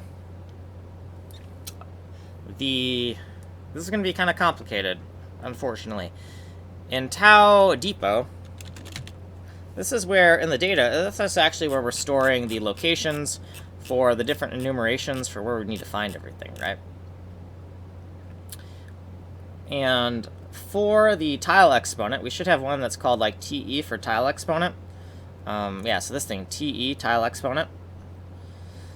Now this kind of sucks because it says tile exp here, but then we use var TE, which is kind of like, I don't know, maybe we shouldn't have done that. Makes things kind of harder to follow. But that's what we've done. So that's the way we've done it. And so we'll have to live with that. We'll have to live with that design choice. Now, these are just the enumerations we need. If we actually want to get the data, then Tau Depot functions is what we need, right? Tau Depot, yeah. So we look at Tau Depot functions, we actually have reference here. So we have a put and we have a get. The get is what we need to use because we are in the get, right? Everything says get, right? So toggle tile. Well, not up here, it's toggle tile, but we want to get this stuff. So, where are these variables declared? It does not look like we declared them anywhere. Yeah, so we're going to paste this here. We know this is the tau we're going to use. This is PAINT5D, and then this thing needs to be changed, right? So this is the, looking at Tau Depot. You can see it is the tile exponent, right? So TE for tile exponent, TE, tile exponent. If we can make absolutely sure, we can see TE tile exponent, tile size. Got cool. So tile exponent, and you know, till exp equals, and then we can wrap this like this. We have this kind of indentation here. Right, save a little, right, so that way we're not like right up against here, like if we wrote the closing brace there. So I kind of like this indentation. I've been more fond of it as of late, right, because we can kind of get this Pythonic type of indentation. I'm not a fan of Python with its white space enforcement, but sometimes I like it. So when we're getting this, we're actually doing this completely wrong, right? The get value, if we look at Tau Depot, right, these are void. Right, the return things are right here. So this is void. This is not correct. So we could make a note of this, right? So since we already screwed that up, we could make, you know, this is void, right? The get function is void. To get tile exp, we want to do this. For the unused variables, we should have like a U1, U2, U3, etc. So U1, a U2, and a U3, right? We're just gonna do stuff with it. We don't care what these values are, but we have to fetch them just because of the way we set this up. We kind of forced ourselves to do this. I don't regret it. That was part of the design, to say we're gonna have a little bit of extra space to do other things with later. Maybe I'll regret it. I don't know. We'll find out. So we'll get the tile exponent. And then for everything else, it should be really simple, right? So tile layer, right? How are we going to do that? We're going to paste this here, and we're going to get the tile layer. Right, done. Easy. Okay, how about getting the location tx? Well, we're going to say loc tx, and actually, there is a mistake we're making here. It's not this simple. It's almost this simple. There's one thing we're missing. Is this thing. These things here gotta change, right? So these gotta change because these are no longer, right? Only this first one is tile exponent, right? Everything else is something different. So this is the tile value. So it's the value in the brush, right? So the brush value, the value of the brush. That's why we call it valbra. Okay. So valbra.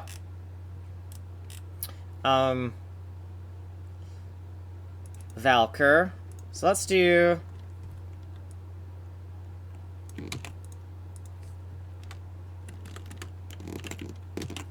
How do we get valcur?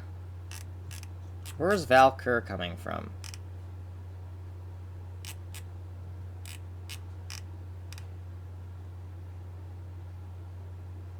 There's where valcur is coming from. So it's a little bit awkward the way we're doing this. On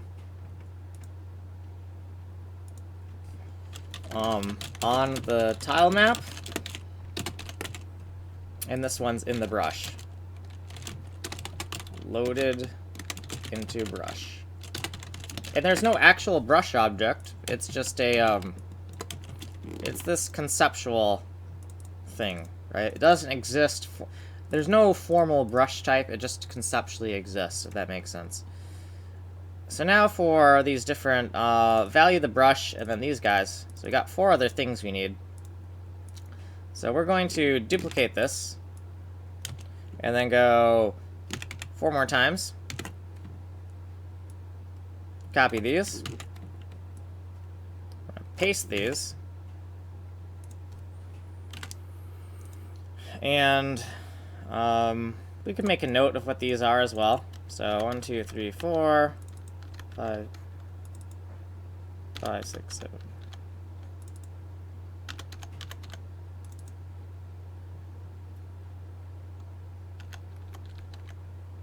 Okay. Tile exponent.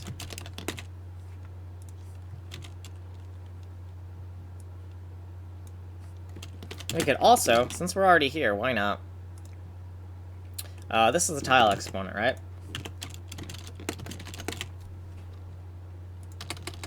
So this is the exponent. We don't really have to say tile exponent till we already know it stands for tile.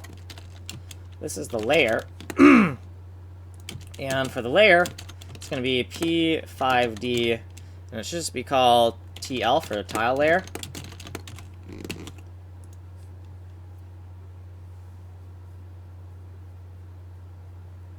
We could have called it exponent and lay or whatnot, but we didn't, so I don't know. We're kind of stuck with it. Exponent, layer, and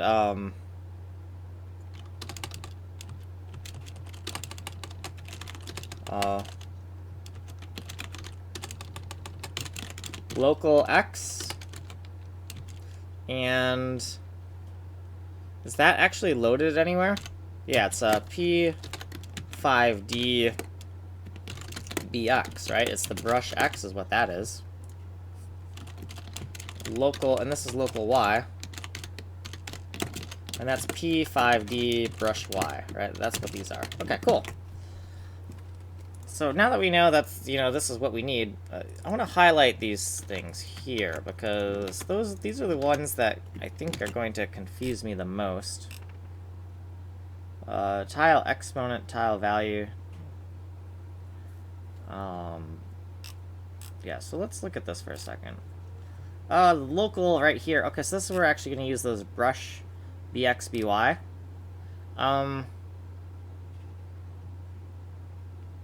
Actually, we have BX and BY right over here, don't we, huh?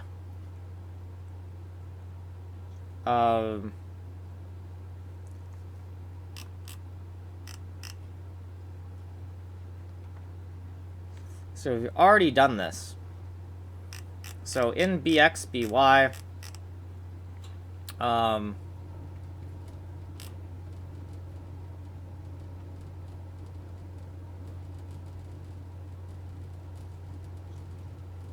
we're just gonna assert that,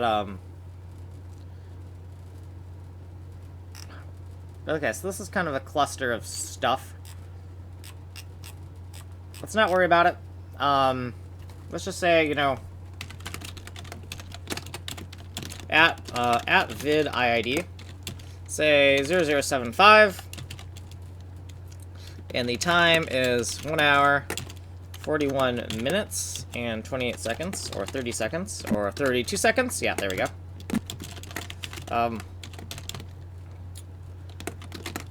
This is a bit redundant.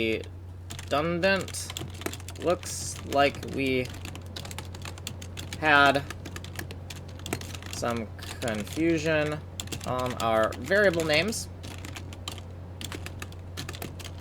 Let's just use bx, vy as a redundancy to check our work, I guess. I don't know if we want to do that, but that's what we're going to do.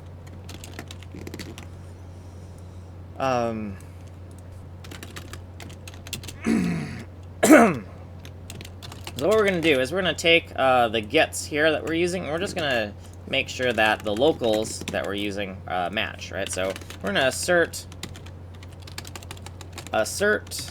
that loc tx equals the brush x, right? So they're one and the same.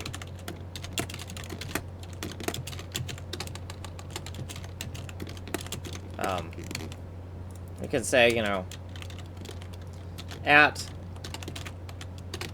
identical values. And identical values, not identical variables, identical values. That is an important distinction. Let's make a note of what we mean by identical values here. So we use this to check our work, have a little bit of extra redundancy. I'm not against that. So when we see at identical values, we want to know, well, what do we mean by that? This sucks.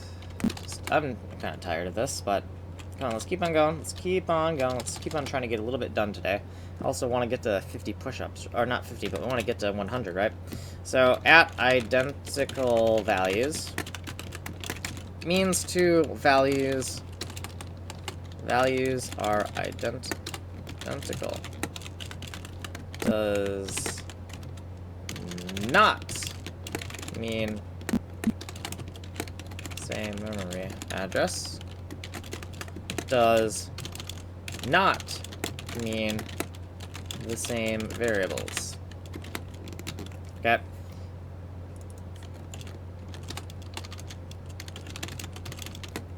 Means the values are identical. Does not mean same memory address, does not mean same variable. So let's just do a at video ID. So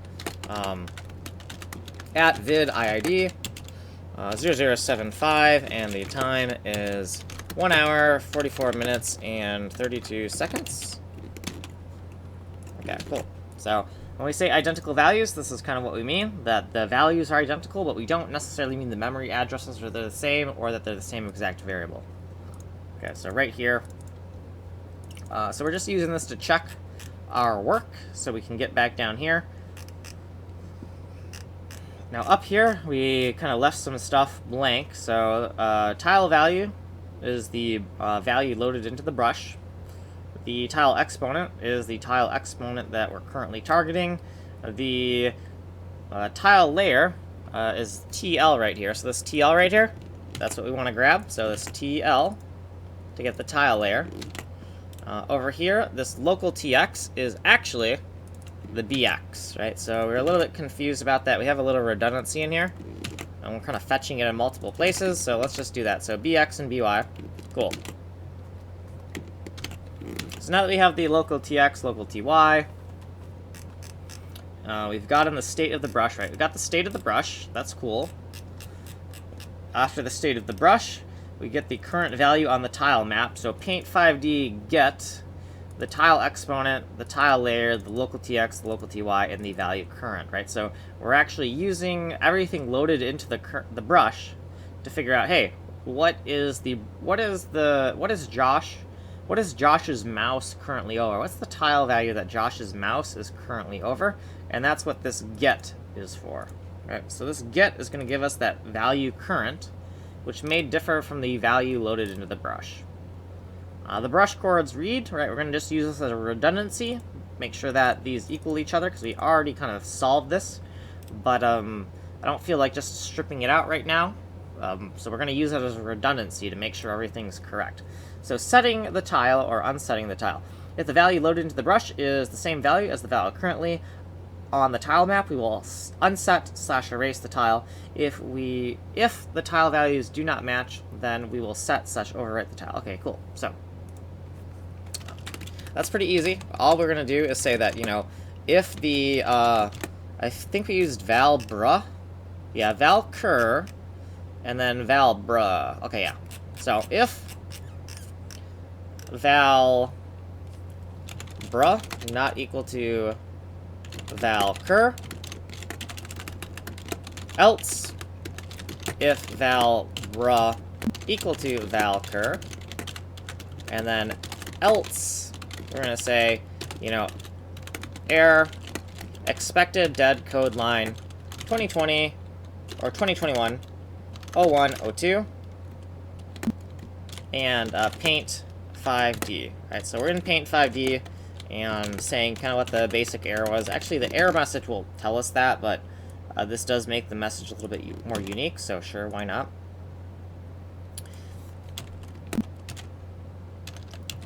Overwrite. And this one is erase/unset tile. We'll call this erase/unset. And this one's overwrite. Okay. Do we want to line this up? Do we want to do this? We want to do this. Okay, so yeah, overwrite versus erase/unset. And what we're going to say is that we're going to say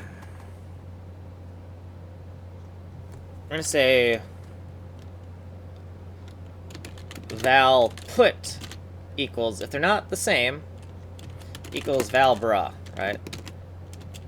So we're going to overwrite, right? So if these two things are different, then we can put the value that's loaded into the brush.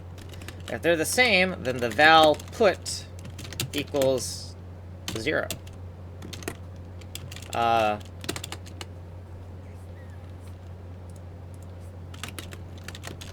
By convention, the 0 tile will mean empty space. However, the code should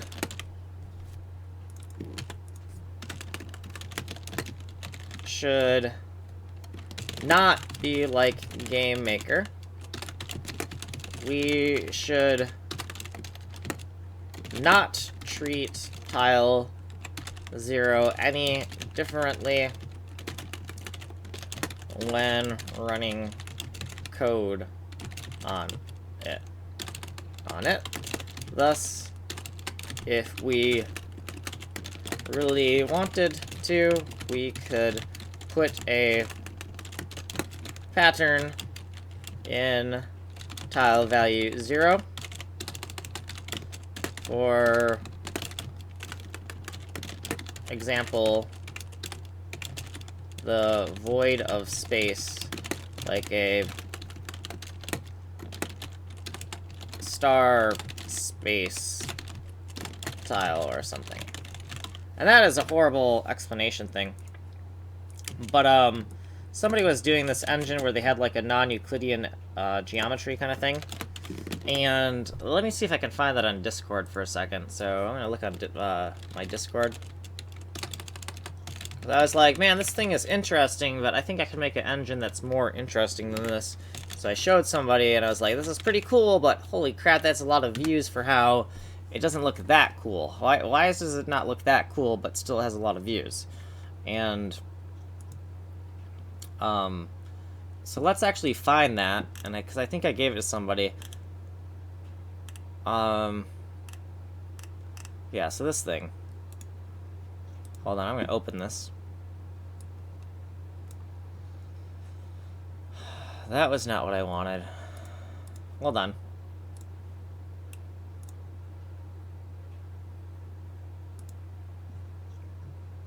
Okay, so this thing right here.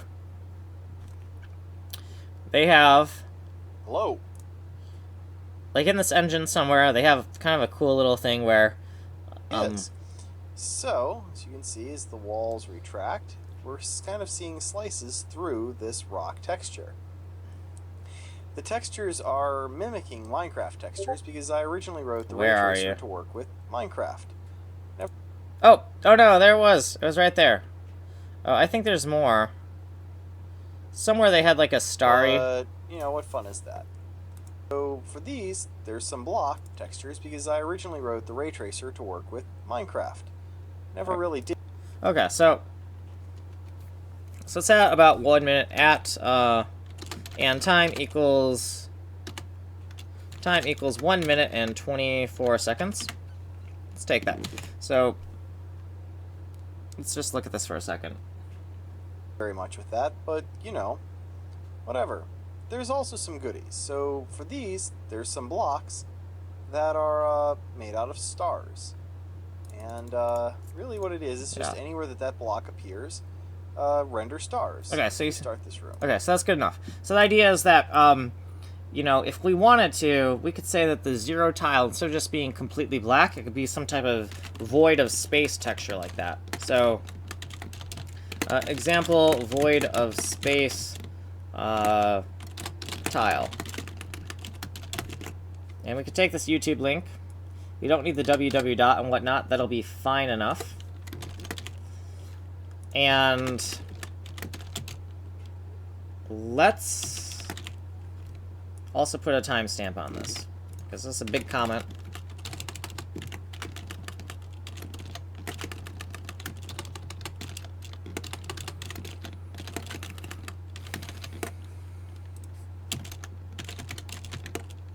And let's go back to our... Let's kind of move everything around again here. Okay. So, the video ID is 0075, and the time is 1 hour, 53 minutes, and 45 seconds. Okay. Let's explain what's going on here. And let's, say 54 minutes. And 0 seconds.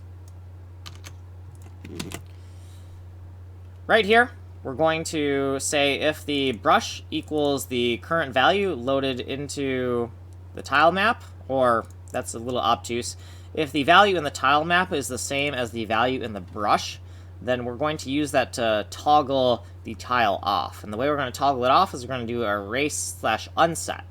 So the value to put, rather than being the value loaded into the brush, like here, where we're doing an overwrite, the value to put is going to be 0. And 0 by convention is our empty space tile, but it does not have to be that way. We want to run our code as regular as possible and not have like weird branching for special cases. We want the code to run as uniform as possible to avoid weird behaviors.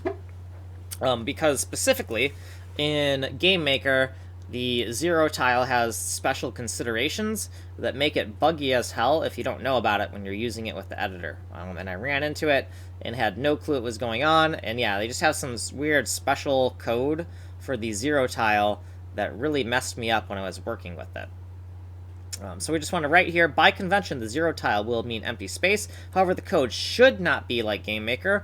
We should not treat the tile 0 any differently when running code on it. Thus, if we really wanted to, we could put a pattern in tile value 0. For example, the void of space, like a star space or tile or something. God, is my grammar horrible, or am I just not focusing enough to read this properly? I can't read very well in the first place. It's weird because I write it and then I can't read it that well. I always wondered, like, how can somebody write but not read? But it's kind of possible. I can see how it could be possible. So, let's read this one more time. By convention, the 0 tile will mean empty space. However, the code should not be like GameMaker. We should not treat tile 0 any differently when running code on it. Thus, if we really wanted to, we could put a pattern in tile value 0, for example, the void of space, like a star space tile or something. Example void of space tile, youtube.com/watch, and then a smattering of numbers and letters that I can't comprehend, which is fine because it's a URL. So this val put, we're going to go way back up here, and we have all this stuff, and we're just going to say, like, here, we're going to say, like, I guess we could group this, right? We have this logical grouping here. Val put, I don't know, 1, 2, 1, 2, I don't know. Actual value to put. The value to put, should that not be a, like, 2-bit value? Or, I guess UO8 would be correct.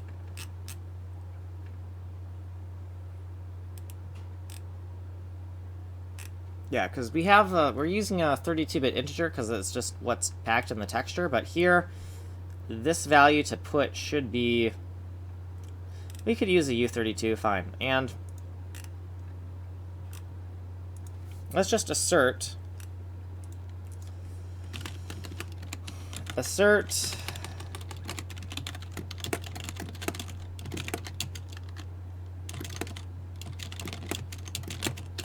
needs to be 0 or 1 or 2 or 3. And the reason for that is the bit pattern, right? So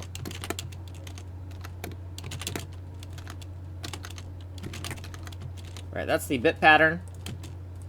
We've gone over this before, but we just want to assert that that is the case. Same thing here. Let's assert that here. And it could be really paranoid. And then down here we could also assert it, right? Like, we could assert this all over the place.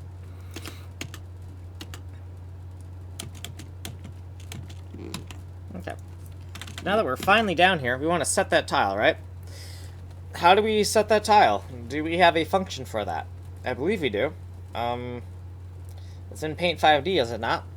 Yeah, it is in PAINT5D. And what function are we in? We're in the uniform controller function. Okay, so yeah, all we gotta do now is say, hey, set that tile for us, PAINT5D. So AAC 2020 PAINT5D put. And then we gotta locate what goes in here. I'm not sure what goes in here yet, so let's just kind of be like, blah, right? And figure out what goes in there.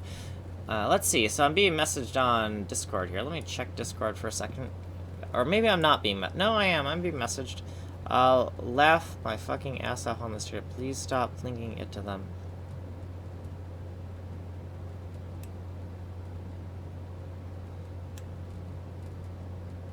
The terrible UX of tile sets. Really? Okay, now I have to check that description. Hold on.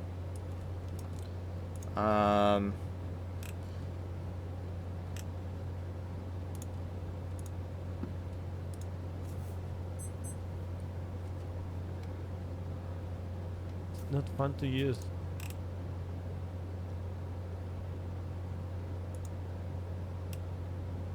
The devs have already seen the video. Please stop linking it to them. Oh god.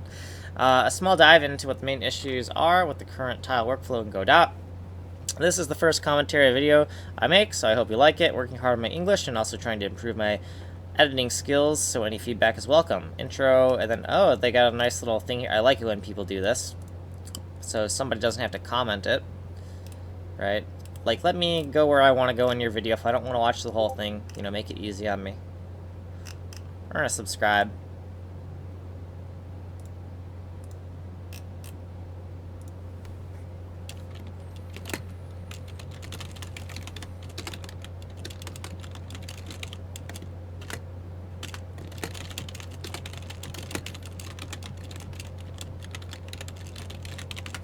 Okay, anyways.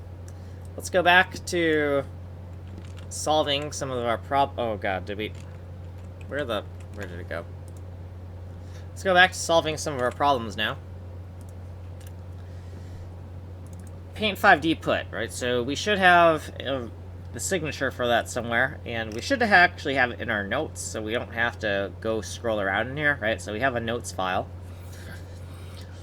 And the put and get functions, right? There's a lot of stuff that goes into this. The quadrant, and... is that what we need, though? Because it kind of looked like we did not have a tile quadrant. Do we have a tile quadrant, or did we name it something different? So we have the tile exponent and the tile layer. But we don't have... do we need all of this? The answer is yes. The answer is yes. We need all of this. All of this stuff that we're going to use, yeah. So the thought was, you know, we've been all over the place, so as we were writing this, you know, we've come back to something we started writing a few days ago, before we had the PAINT5D put finished, and before we had figured out the bit allocation here. So I think the signature just kind of changed because, or we didn't know what the signature was. We had a rough idea of what it was supposed to be, but we didn't know exactly what it's supposed to be. So now that we know exactly what it's supposed to be, we have to kind of figure out, well, what's missing here, right? And to figure out what's missing here, I think the easiest way is to go up to where we declare our variables and just be like, okay, where's all that stuff that applies? Tile exponent, and this thing, and that thing, and that thing, right? And I guess the value to put goes somewhere. The tile value here, do we have anything called tile value? Because right now we could say, we could make a macro for tile value if we really wanted to, if we want the same exact name in that signature.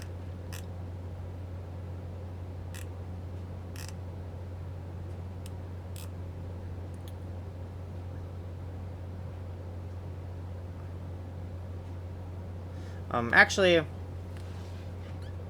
the tile value, let's look at the signature for that. Is this, they're all U08s? So let's, U08,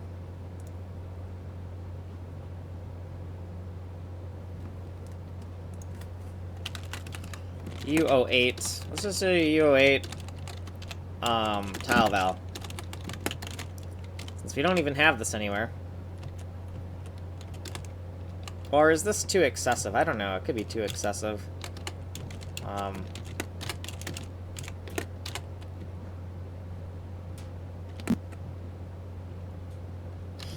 I don't know if that's good. I don't think we should do that.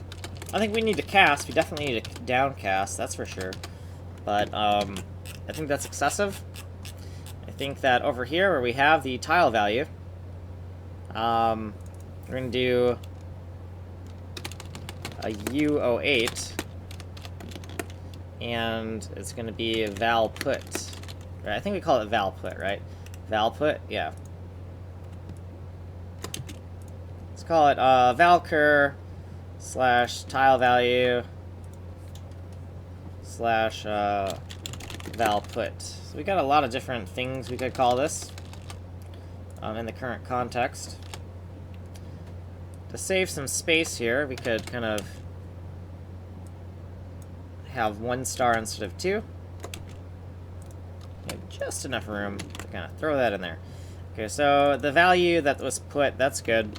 We don't have the offset index, and we don't have this tile quad, so if we look at 1, 2, 3, 4, 5, so the tile quad and the exponent are missing. So the quad, so tilquad and offstex.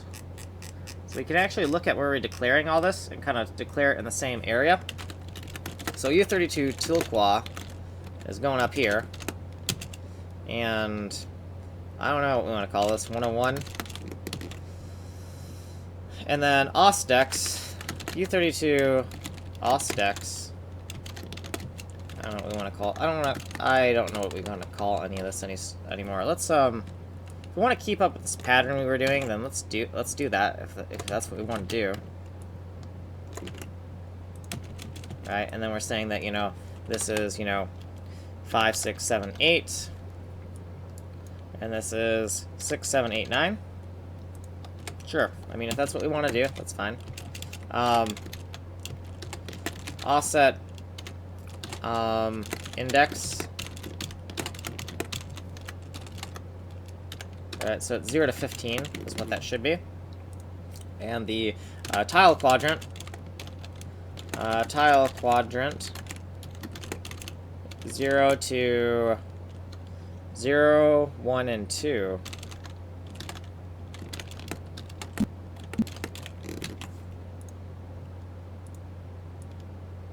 Sure, whatever, tile quadrant. So these two things, we haven't fetched them yet. And we're getting all of this state, and that state should actually be in the brush somehow.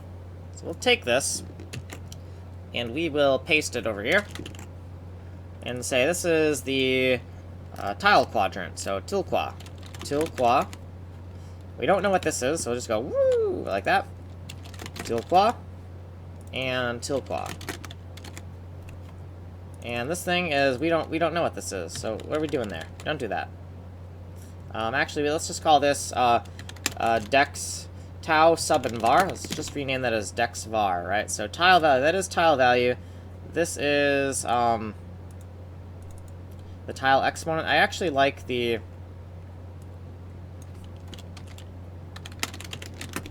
right, because we already know this v is for the tile value.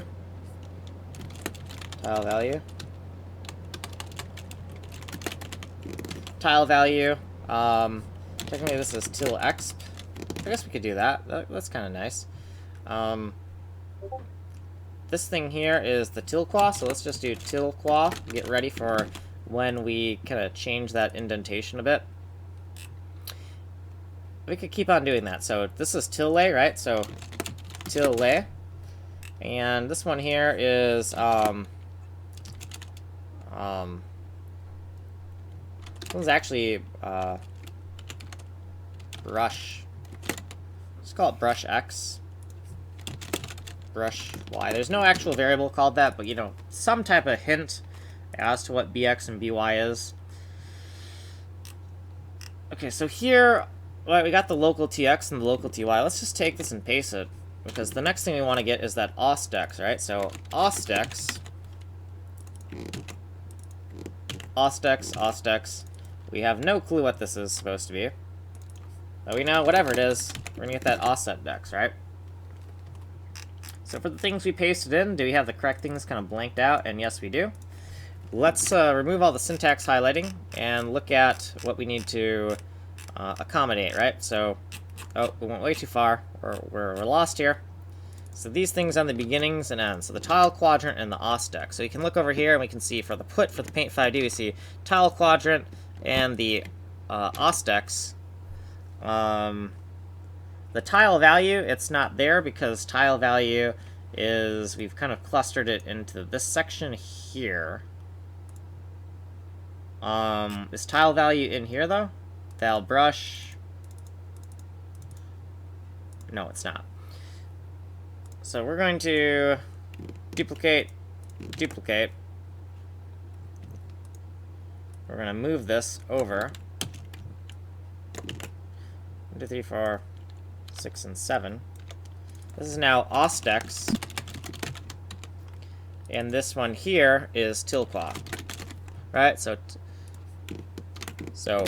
if we check the orders here, we should have 7 things. 1, 2, 3, 4, 5, 6. Hold on. 1, 2, 3, 4, 5, 6, and 7. Okay, what the heck? 1, 2, 3, 4, 5, 6, 7. So something's off here. Oh, it's this value of this brush. Really, this is the tile value we want to put here. We should kind of keep that ordering the same, right? If this is the signature here, then we should probably do that in the exact same order.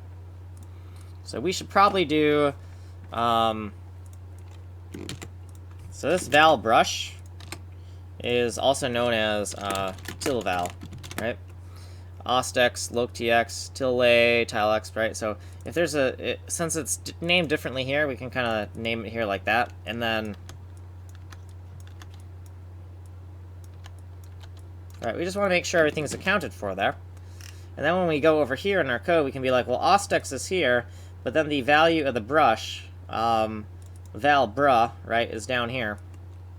The way we could kind of get that to work here is we could put val bruh right here, and we could kind of put it here like this, and say, we could logically group it here, and then over here we could say u32 val bruh equals declared lower down. Right, so we want to maintain some type of pattern, but this value of this brush is already declared down here. We want to keep this kind of grouping between here and here. So that's how we're going to do that. And so now 1, 2, 3, 4, 5, 6, and 7. So we got these 7 things: tile quadrant, exponent, layer, the x and the y, the locals, and the Ostex, and the value of the brush. So now all these are in the correct order. So now let's do some color coding here. Actually, let's clear all the color coding first and make sure that everything is... I don't want to overwrite any coloring. Okay, so now that we have this, the brush thing is at the end. And is that how we want it? Yeah, the brush thing we do want at the end. So let's see what we have here. So we have the tilqua. So tilqua is right here. And let's just say that it just needs to match what's over here in this list. So we can look at this list over here of parameters and make sure that everything is in that exact order. So tile quad, yep. How about tile exponent? No, we got this val bruh. And val bruh is the val bruh is the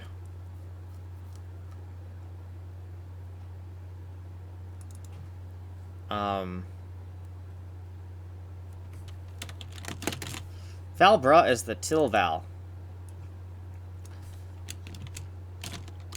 This is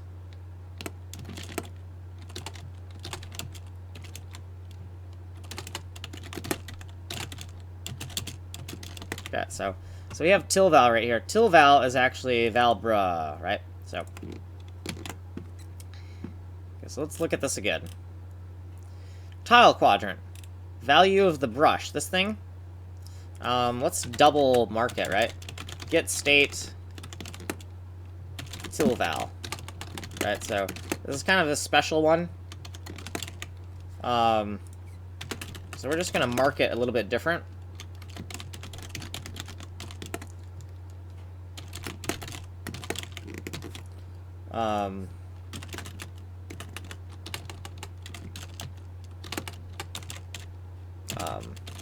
Til val equals, let's make a little note here of what's going on there. Tile value equals val bruh, right? So we can take this whole section here, and we know that's the last thing we want to get, right? We want to get all these things in the exact order that they need to be used. So let's paste this one down here, and then let's look over this one more time and see if everything's in the correct order. Tile quadrant. So let's highlight it as we go. Tile quadrant. Excellent. So mark that off. Okay, how about this tile exponent thing? Tile exponent? Yep, that's the next thing. Okay, what's the next thing after that? We have tile layer. Tile layer? Tile layer, okay. How about these local TXs and local TYs? So local TX and local TY. Local TX and local TY. I did those both in blue. That's not what I meant to do, but are these X's? These are all X's. These are all Y's. Okay, so if we did that, well, we'll just do this here. Okay, then the next thing is the Ostex. Ostex. Cool. Ostex. And then tile value. Tile value right over here, which is also the bruh, right? Tile value. Tile value. Okay, excellent. So everything's in the correct order. The next thing we want to do is, right, we put these X's here because we don't know what that is quite yet, so we're going to fill that out. How you doing? Okay, so let's keep on going. Let's any hot chocolate in here? No. Nothing. To figure out what needs to go in here, we need to go into the place where we're keeping the bindings for this. So we can see that it's tau depot this, tau depot that, right? So it's kind of obvious. Well, I mean, it's already obvious that it's in tau depot data. And for the OSDEX, I don't think we have that yet. If we look at this, we have this thing, but we don't have an offset dex. What else don't we have? We have another thing with all x's over here. So we have a tile quadrant, and we don't have that either, do we?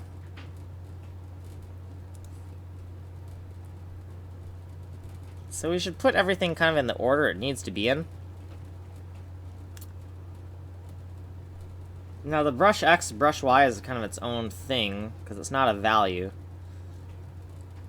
Well, technically this is the local, right? This is the local from here. So if we want this to line up correctly, we should do TQ for tile quad, right? Tile quad. We still have the exponent, so tile quad, the tile exponent, the tile. I do like that it spelled something out, but we really want it more in this kind of order where it's like matches this. So quad, exponent, layer.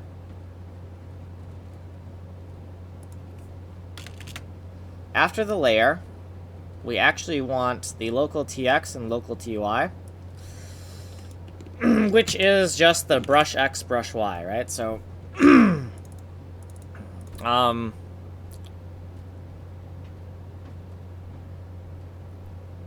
value is the last thing, the tile value.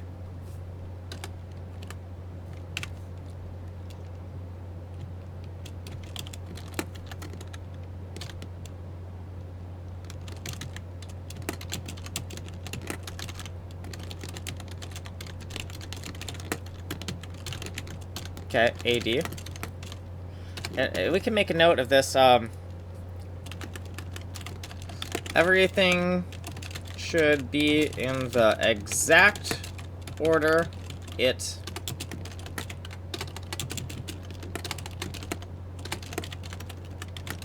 appears in the parameter list for, and it's going to be this thing here.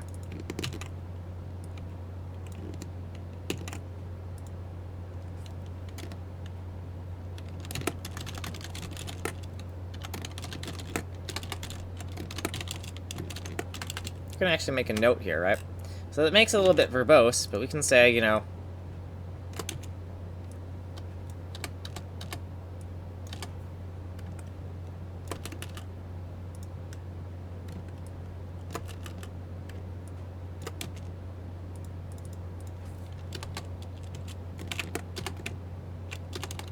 so this right here is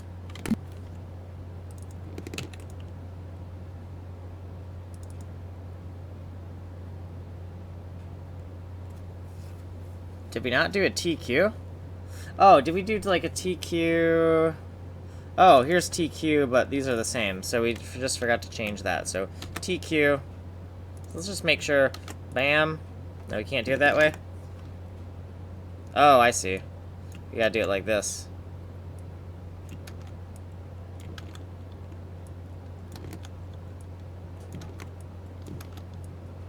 Okay, cool.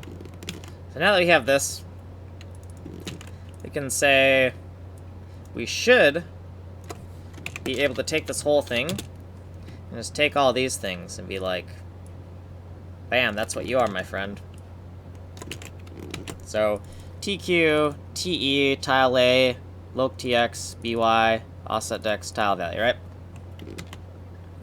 Now that we have this, we can kind of make a little section here.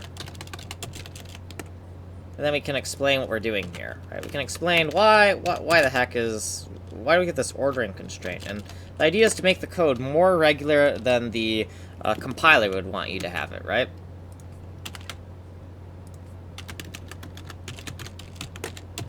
And this is 0075. And the time is... we should do 30 more push-ups, I think. The time is 2 hours, 20 minutes, and 40 seconds. So, everything should be in the exact order it appears in the parameter list for AAC 2020 PAINT5D put.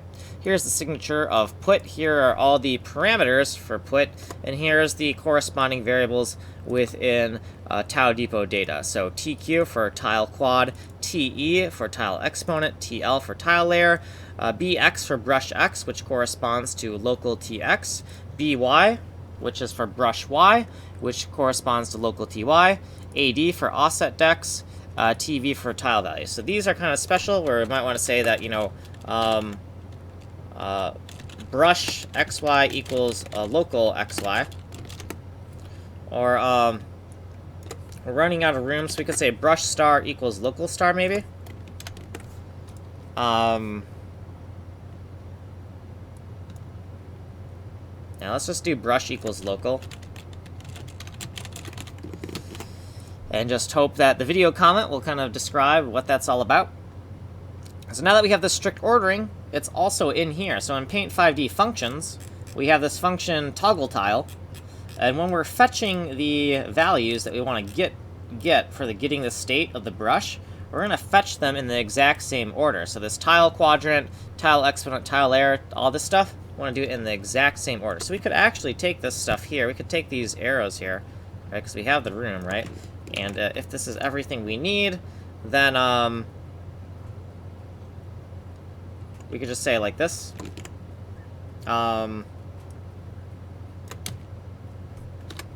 We could write it a little bit differently. This is a little bit differently than it is over there, because we have this like alias here. It actually would make sense to say the variables we need to get. So we're getting val brush, but it's also this thing, right?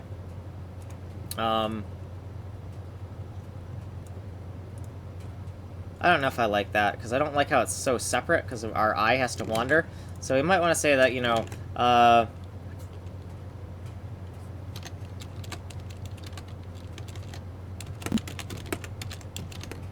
we could make a note there. And that way we can get rid of this, right? We can see it closer. So we can see, like, we have little excess notes over here.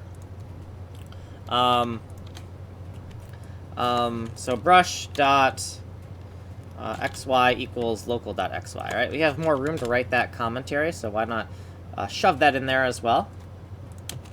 And maybe align that. Okay. So all of these things should be kind of the same, right? So if we line up these colors here, we should all these colors should kind of match. And this is a rough check because we're not using all unique colors here, but it'll hopefully be a good spot check. So over here we see this get for the tile quadrant, and we see TQ is what we need to use. So we need to use P5D TQ. So P5D TQ for the tile quadrant, tilqua.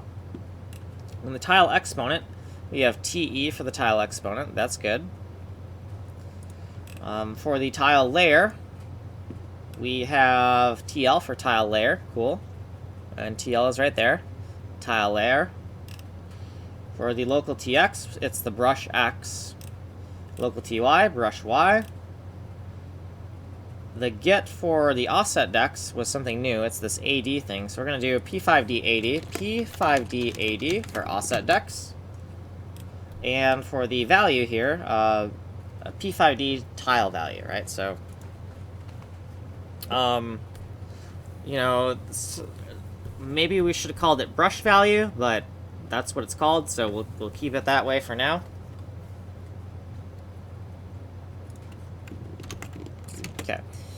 With that, we actually have to kind of redeclare some of these. So these guys right here, we should have like a section for that, where we're kind of declaring all these things.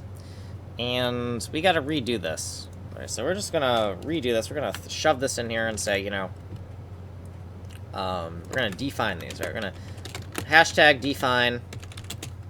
And a lot of these are still over here. Like, we got the brushes and these things. But we're redefining them in this kind of new order, right? We want this very rigid order, so 2, 3, 4, 5, 6, 7, 8, and 9. So, okay. So brush X, brush Y. Let's make sure they're all accounted for. Brush X, brush Y, still accounted for. TV accounted for. TE accounted for. TL accounted for. So they're all accounted for. So we could nuke this, and we can make a note once again that order here matches param order of function, and then we can take the function name again, this PAINT5D function,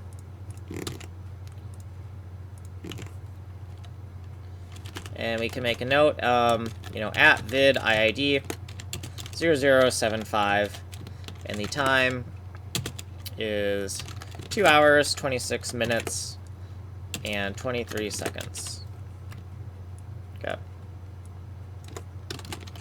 So once again, why are we kind of like keeping this kind of order here? Like, what's the point of the order? And the idea is to impose more consistency than the compiler would require, right? The stricter we can be, the less problems we're going to have, as far as I'm concerned. So this order here is talking about these defines down here. So we might want to kind of do this, right? Like kind of glue them together with a commentary like this and say, I don't know. Order of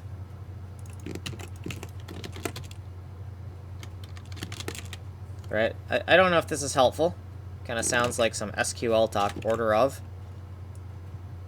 But we're going to absolutely make sure that we don't forget what this commentary belongs to, right? And it is kind of overkill, but the idea is that overkill organization is going to help avoid problems in the future. So we're all for it. Now, it's because we have this, we might as well organize this as well, because we have this 1, 2, and then we have this here. So we're going to say that, you know,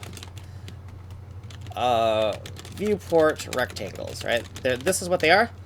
They're viewport rectangles. So we can section it off, and we can also get some more information as to what this is. Because VP0, VP1, VPC, that doesn't really mean anything to anyone, does it? It means something to me, but it doesn't mean anything to anyone else, right? So now that we have viewport rectangles, we might want to describe, well, what are the viewport rectangles? What's that all about? So let's create a little commentary here as well about what those are. And we'll fill it out as we go here. We'll,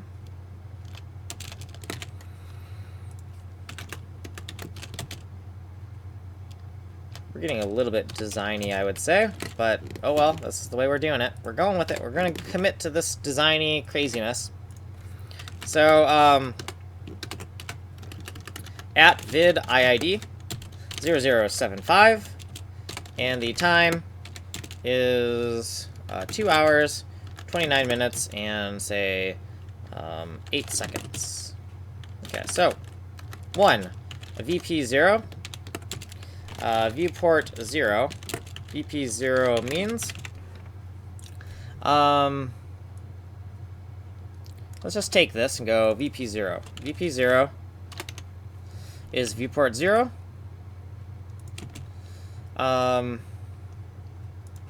So first of all, let's not say, you know, VP equals viewport, right? So VP equals viewport. Let's not have to re-explain this every single time.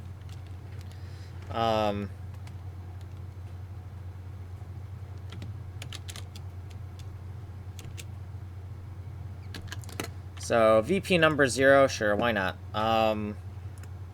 So then go to VP1 means, so we have a viewport 1, and let's just change that a bit. So viewport number 1, so VP1, off-screen source / tile map bitmap data viewport. We don't actually have to say that's, you know, Tile bitmap data.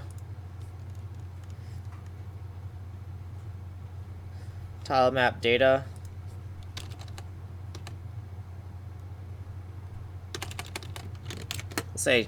We'll say BM for bitmap. How about 3? VP2 means, right? We have VP2. No, we don't have a VP2, do we? Oh, we do. But we don't have it here. We're not using it here. Yeah, it's just another viewport. We're not going to get that complicated, though. VPC means, it's viewport C is what we want. So VPC, viewport canvas, right? It's the, or, it's a subsection of the client area, is what that is. Or you could probably call it client rectangle, viewport canvas. It'd probably also be called viewport client, and that would make sense. So yeah, we have all these names here. Awesome. So that we know what these are. Can we highlight these and kind of see? Yeah, we can go bam, bam, bam, and we can see them. They are all accounted for. Cool. And these numbers all have to be sequential. So far we're doing good there. The next thing is we have these blocks here of defines, and in here we had some craziness here. Diagram PAINT5D main data. Yeah, sure, that diagram is still kind of valid, and it looks like it probably applies either to the brush or to this stuff. Either way, this comment basically is going to apply to this block we're creating right now. Let's go and look at the way we're getting the data again, because right, we have the commentary, so we can see that we need to do the tile quadrant first. So we can just kind of be like, okay, const U08 P5D TQ for tile quadrant,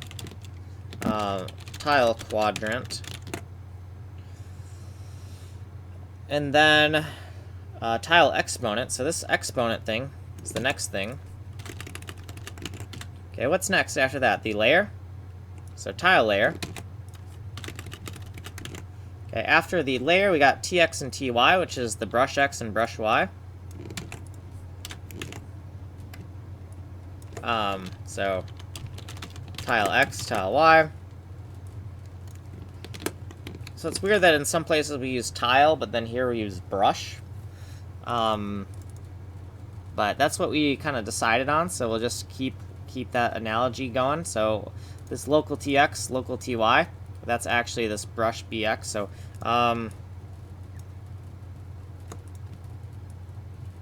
let's do loc TX like that, just so that we kind of have a connection to what that is. And then the OSTEX. So let's duplicate this and do AD for OSTEX, and then this is offset index.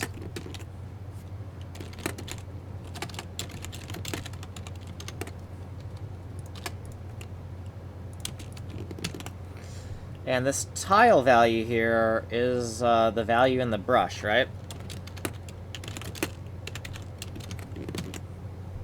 Or till val, right?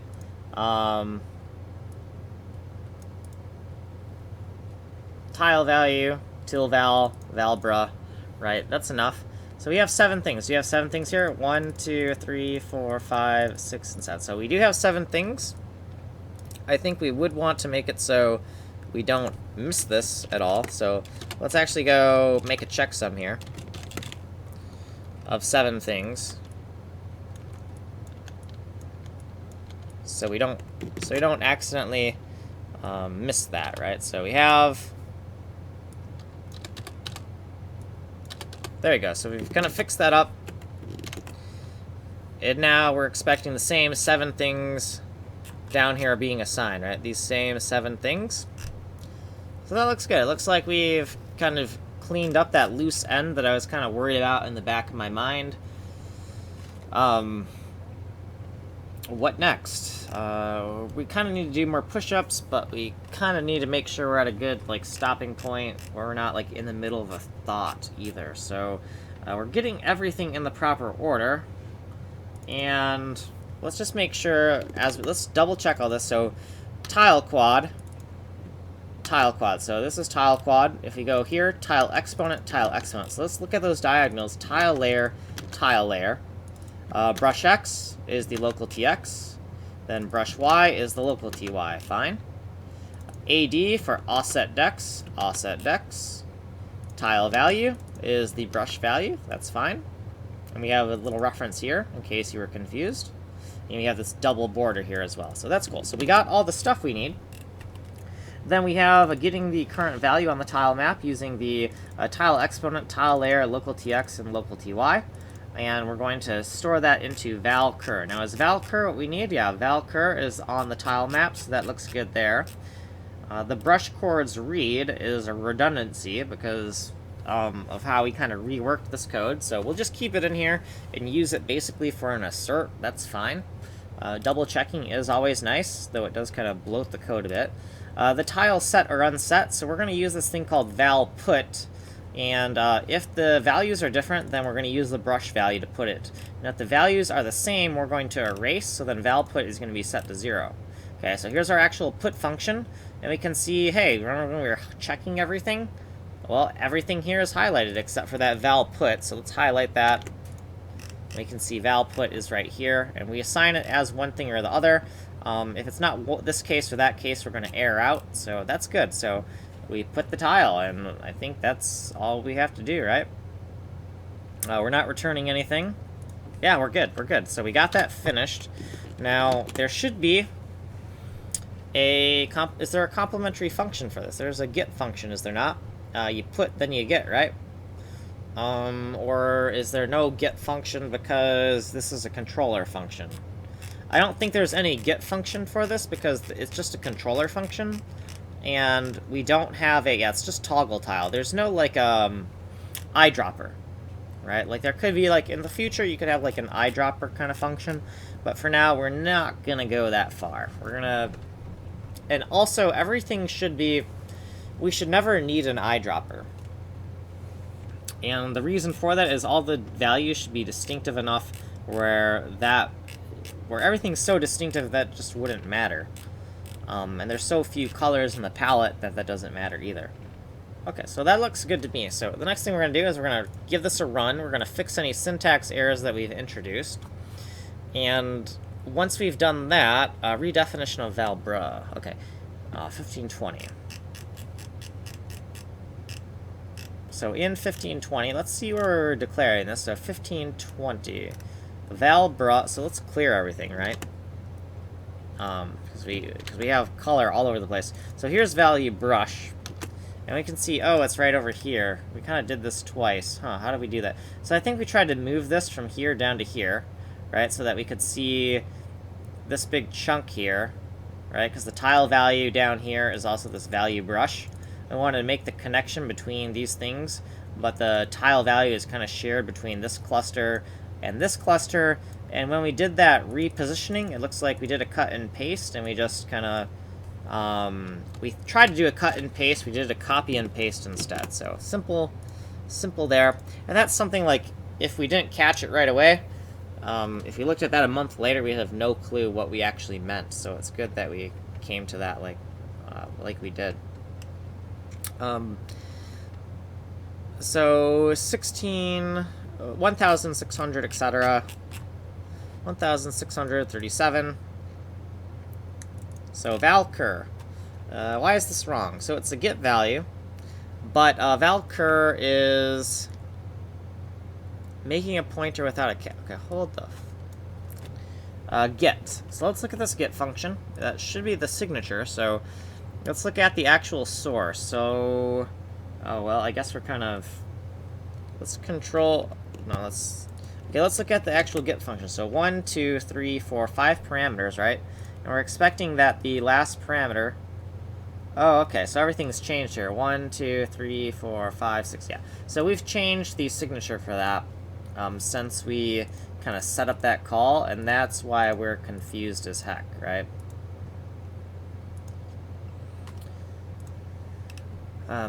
So once again, let's look at our notes file for PAINT5D, right? And we can see all 7 parameters here. So we have the tile exponent, but above this should be the tile quadrant, right? So this should be tilqua.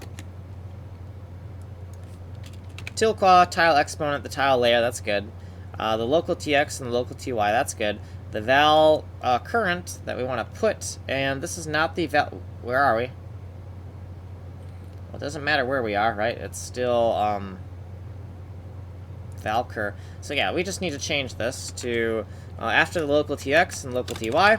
We also need this thing called osdex, and that should be 7 parameters, right? I'm kind of sick of naming this all the time, so we're gonna do this and just give it a little checksum here. Make sure that we have 7 parameters.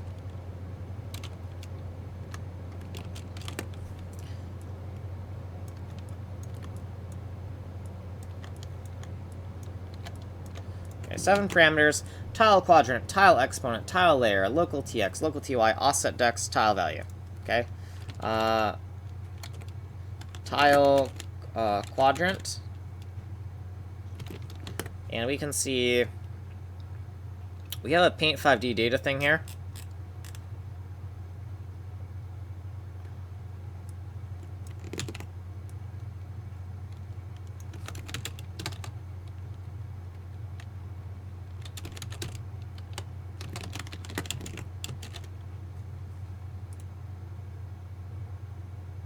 Oh, tile exponent. The tile exponent, is that also in here? Yeah, tile exponent. Oh, the tile layer. Is tile layer in here? Tile layer is in here. How about osdex?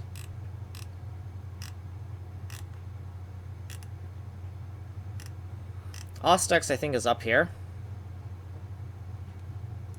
Yeah, so let's not duplicate this. Just see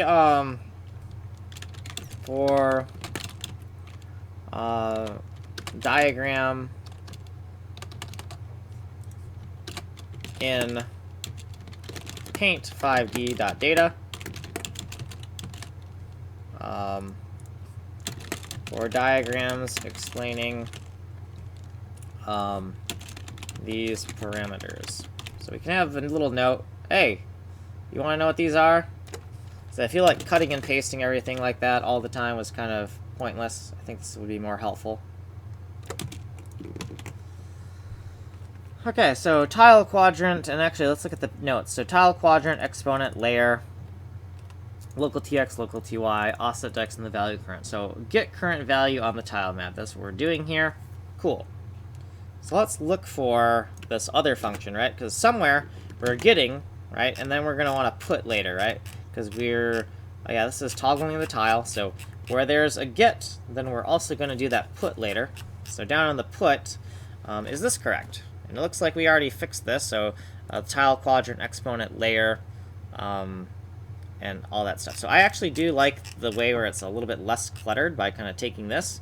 And the checksum, I think, actually gives me more information. Like, if you don't know what these variables mean, then these little summaries are nice. But once you know what the variables mean, I think that this is more helpful, right? To know what diagram to look at and to have that checksum there for you, right? So we need a checksum. We need to know what's there. We can look at it, right? We got a little checksum right here for us, right? So let's yeah. So this is the put for diagrams explaining these parameters. Okay, cool. So let's do at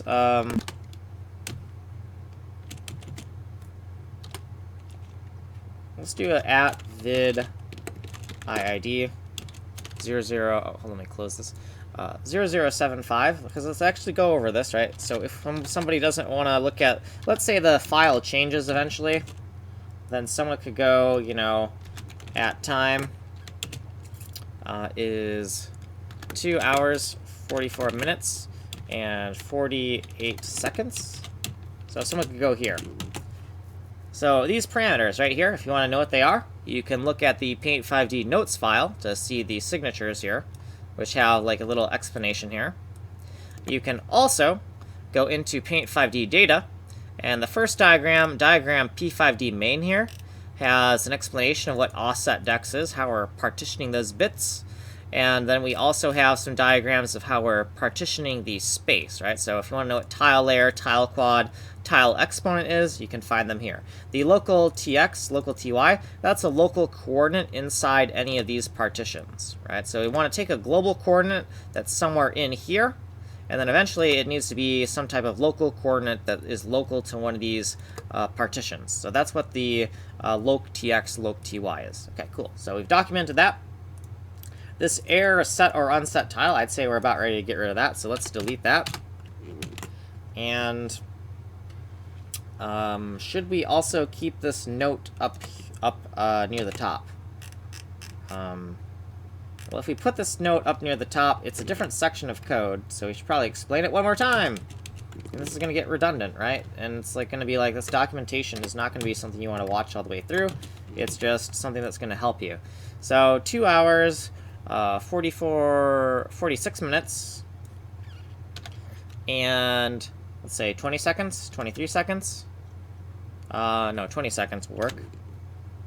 Okay, so right here, these parameters for the get function, tile quadrant, tile exponent, tile layer, location tx, location ty, that's tile x, tile y, the offset index, and the value current, or the value that's loaded into the brush, the tile value. All of that is diagrammed out here. So in the diagram P5D main, here's where you're going to find tile layer, tile quad, and tile exponent. The local tx, ty is some type of value that's local to one of these partitions. And finally, for the offset dex, it's a bit partition. So offset dex is right here in the same diagram section, just near the top. And that should be everything you need. Oh, val cur, which is the tile value. There's 4 passable values because we're only using 2 bits, right? So there's empty space, light, middle, and dark colors. So that's the tile value. So this val cur is corresponding to tile value right here. So there you go. Okay, so we've described that twice. Let's give this a run and see what we can do here. Val cur and val cur. Did we not, are we making a mistake from incompatible pointer type? And I think we are. So val cur is supposed to be 8 bits here in this signature. So you can see 8 bits, and I'm going to guess that val cur was, val cur is right here, and it is being, we can change that to tile val, right? So,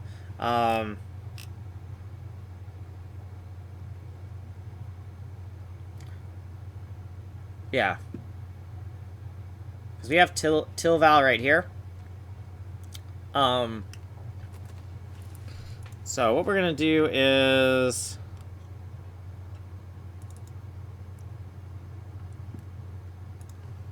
I'm gonna say U08 til val.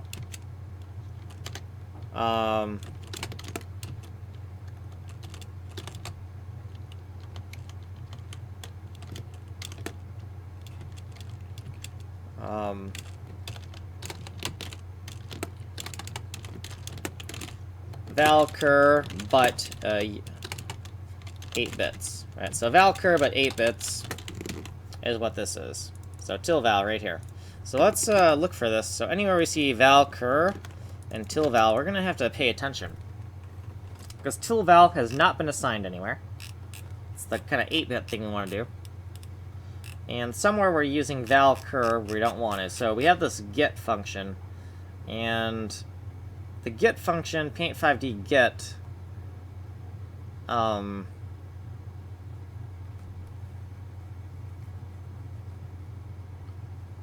we're gonna do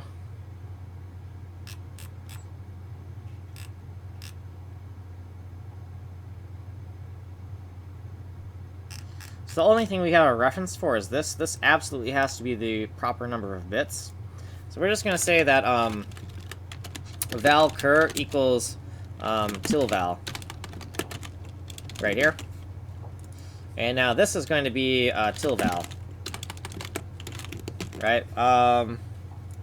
You could also say that, well, that's better because now this matches, the signature here, right? So I kind of like that. And, you know, you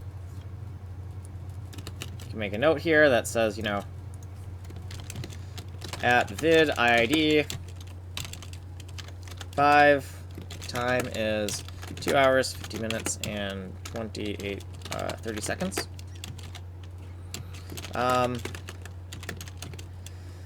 Necessary because of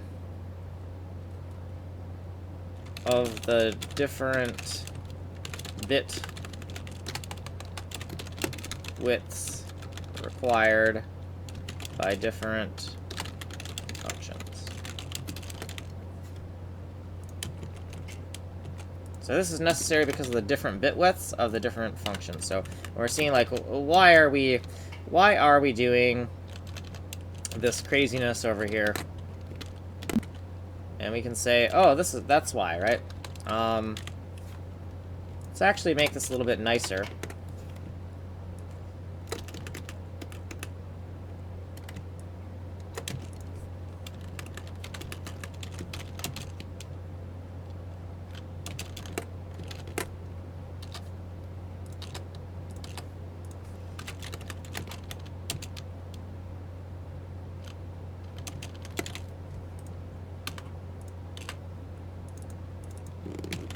Okay, so this right here is necessary because of the different bit widths of different functions.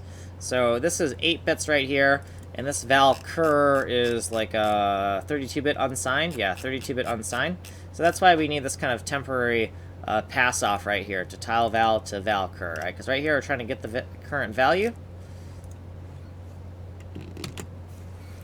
Now let's go down further and see where we're going to use. We're not using tile value anywhere else, so val cur should be, yeah, we're doing these comparisons here, that's fine.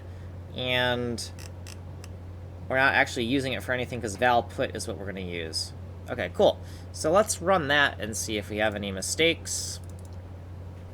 And once we get to a spot where it's kind of like compiling and we haven't done anything completely stupid, we're going to do our, like, 30 push-ups, I guess. So tile value, 8080 UO8. So I guess when we made that UO8, we weren't using a UO8 anywhere else. Where were we?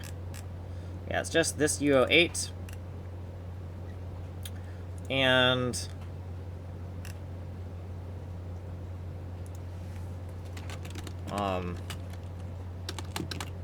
let's make absolutely sure we don't change this one. Like, this is not a mistake, right? We got all these U32s, and there's just this random UO8 sticking out here.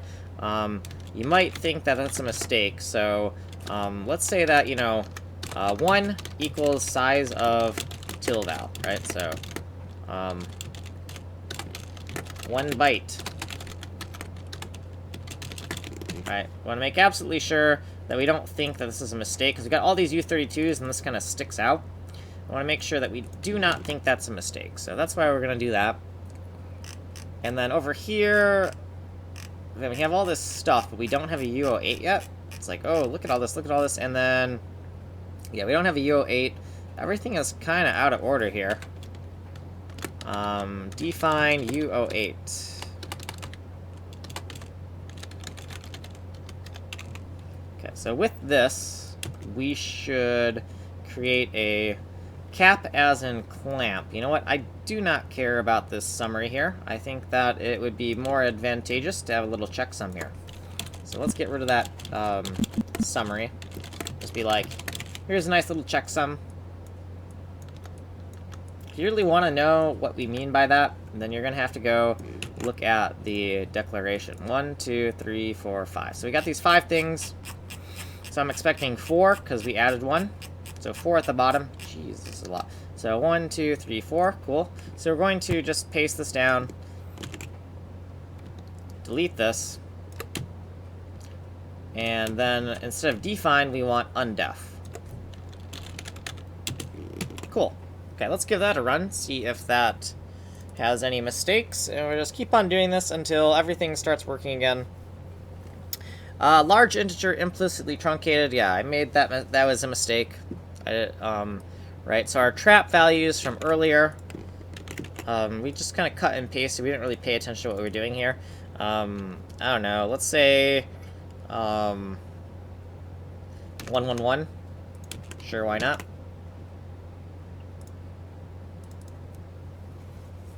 So the idea here is to have kind of these consistent bogus values rather than 0 initializing and then not ending up with a problem when you should have one.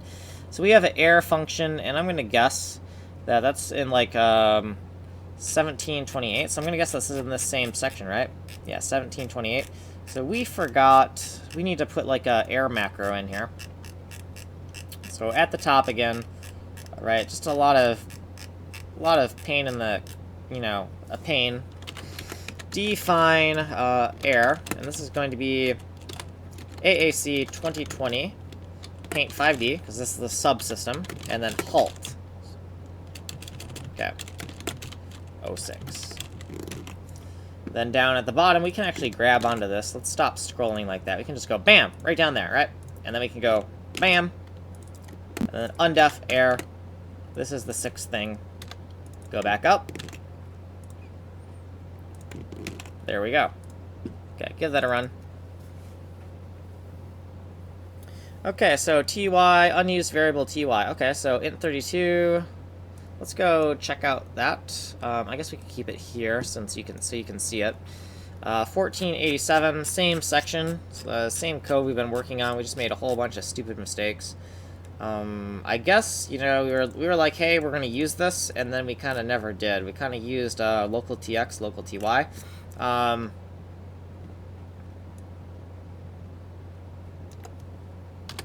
So what we could do is say, used, ended up using loc tx instead. Right, so we ended up using these variables instead. So we can just kind of like cross these out like that.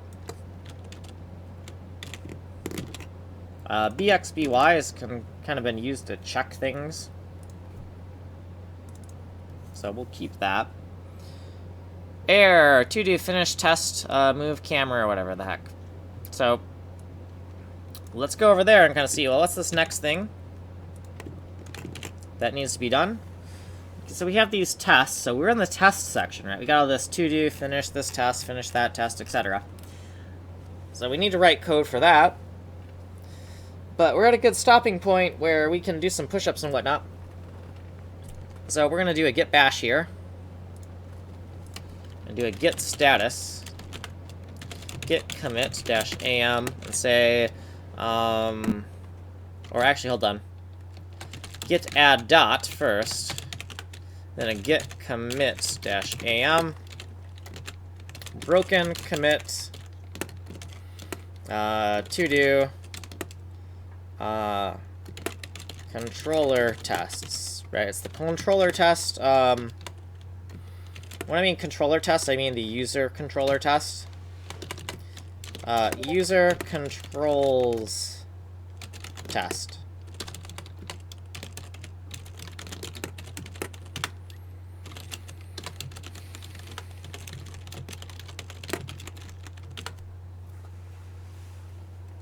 Okay. So push that to our private GitHub. We don't want to push anything broken to the public one. So every time we push the public one, we want it to be in a that last commit to be in a working state. Okay, so let's look at our push-ups thing here. So we got push-ups, we got 50. If we do 30 more, we'll be at like 80. We see this timer is almost at 3 hours. We're not really synced up with that timer, but we could pretend that, oh, 3 hours and we haven't done anything, let's do 30 more, right? So let's do our push-ups, and then we'll get back to doing this. So, yeah, I'll be right back.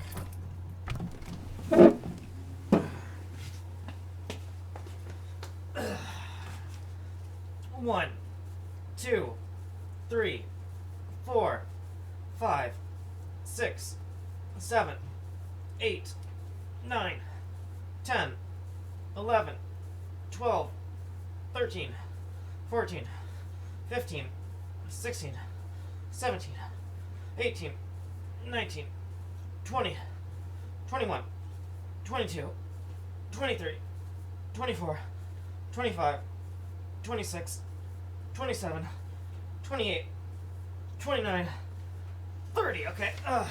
Crunches. 1, 2, 3, 4, 5, 6, 7, 8, 9, 10, 11, 12, 13, 14, 15, 16, 17, 18, 19, 20, 21, 22, 23, 24, 25, 26, 27, 28, 29, 30. Okay, squats. 1, 2, 3, 4, 5, 6, 7, 8, 9, 10, 11, 12, 13, 14, 15, 16, 17, 18, 19, 20, 21, 22, 23, 24, 25, 26, 27, 28, 29, 30. Okay, might as well lift these barbells while I have them over here. 1, 2, 3, 4, 5, 6, 7, 8, 9, 10, 11, 12, 13, 14, 15, 16, 17, 18, 19, 20, 21, 22, 23, 24, 25, 26, 27, 28, 29, 30. Okay, so 30 more. We did 30 more of everything. Let's change this number to 80. And then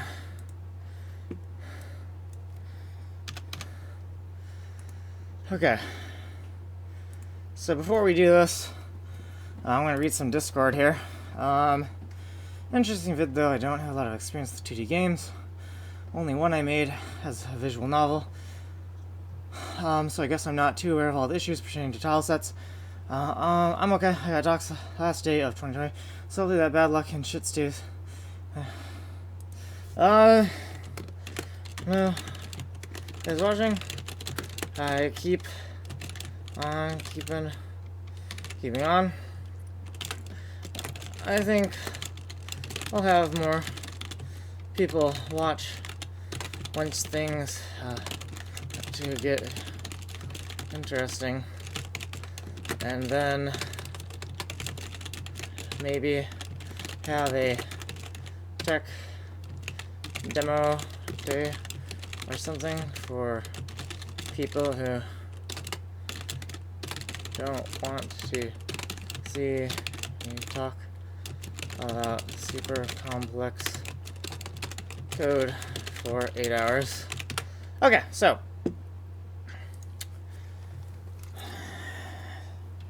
do I really want to write all of this functionality? And I do not want to write all these tests. I just want to be done with this. But push-ups. We're not at 100 yet. Okay, if we're not at 100, then we're not leaving. Okay, so the idea is I don't really want to do much work today, but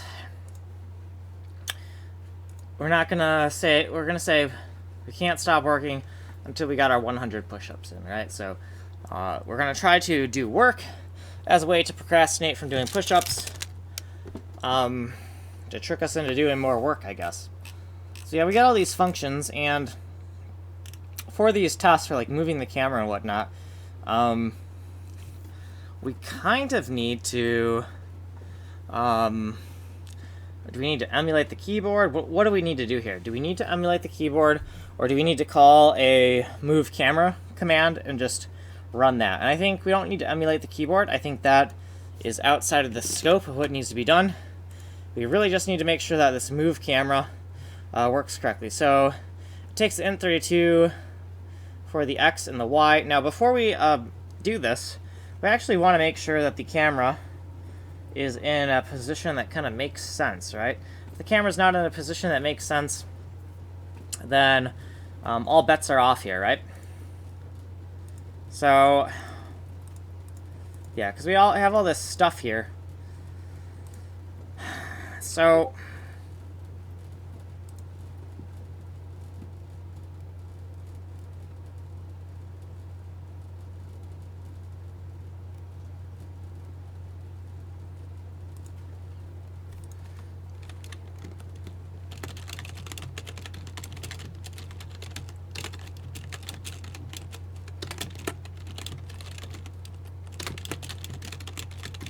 okay, so let's first set the camera to some type of sensible value.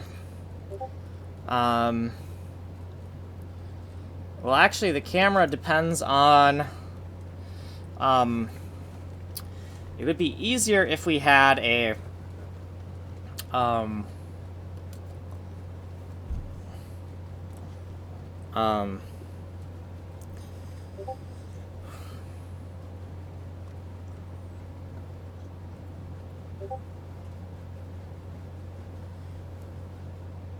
we want the camera to be... How does this camera work again? Does the camera change... The camera is going to look over tiles of different sizes, right? It's a tile-based camera. And I think the camera would make... Yeah, the camera is a little bit weird. We don't really know exactly how the camera needs to be working here. Like, how does the camera really work? Like, we know we have this selection rectangle and whatnot, but, like, how does it really work? Like, how is it really supposed to interact when my artist is kind of, like, zoomed in at a certain tile set? How is it supposed to work? Should that camera change zoom depending on what tile set you use? And I would say that no, if we change the tile size, we don't want the camera to be, like, doing some weird things, right? I think that would be actually kind of horrible. So the camera should be kind of consistent. And conceptually, the camera should be kind of moving over a region that is... so let's look at the diagram here. So this diagram here, so how we're partitioning the space, right? This layer here is 128 for this, and this is 128, and this is 128, this is 128. So what that means is what the artist sees right here should be 256 and 128. So so this thing that they see, this should actually be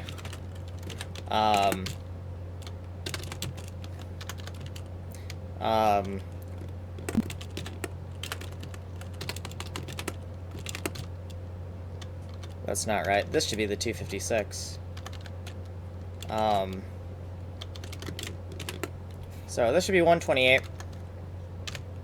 And this is 128 because this is the visual view of one of these things, and the largest tile size encompasses this, like, 128 by 128. So this doesn't have to be 128 really. This means that the smallest tile size is exactly 1 pixel, right? So these would be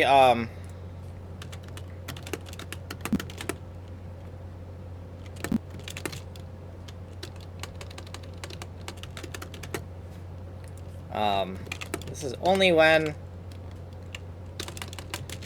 zoomed zoomed out so far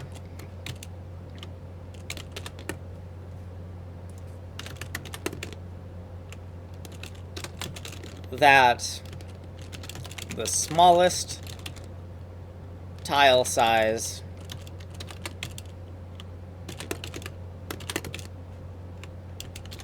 is rendered as a single pixel. Right, so all of the tile sizes are relative, so if we want to put a concrete dimension on what the artist is seeing, we have to have a caveat here of, well, this is only true when we're zoomed out to this kind of extreme level here, right? Let's subtract more things from here. Let's, right.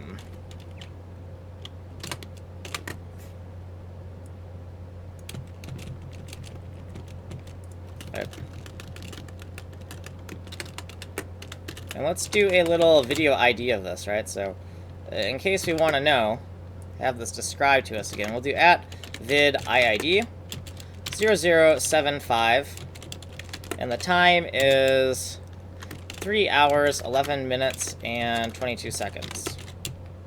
Okay. So right now, what we're saying is, what the artist sees here, if we want to put an exact dimension on it, we really can't, because the artist can zoom in and out on this, right? So for this section to be 128 and this to be 256, that would be when we're zoomed out so far that the smallest tile size is rendered as a single pixel. So this 128, where are we getting this 128 for this? We're getting it from the smallest tile size, where there's a partition of 128 by 128 of them, right? Because there's 128 by 128 partition of this, and each one of those pixels encodes a tile. So that's where we're getting this 128. So this 128 is a layer that spans this part here, right? And this other partition here corresponds to everything that's rendered over here. And this is the 128 section of very small tiles on tile layer 0. This is a section of a cluster of 128 by 128 tiles on tile layer 1. And this is tile layer 2, and there's no such thing as tile layer 3, because this is where we get the different size tiles that are not these very small tiles. All right, so this right here is the 128 section that's going to be rendered over here, and et cetera, et cetera, et cetera. So if that makes sense, maybe I didn't describe it very well. So I am kind of tired of this. I think that I do need to do more push-ups, but I just don't want to, I need a break. I don't think really anyone's watching right now, so I think instead of keep on recording with a little break, I think we should just stop, and then we'll come back to this. And also I need to, oh god, gotta take drugs, god damn it. Okay, so, we're gonna stop this, we'll come back later, yeah.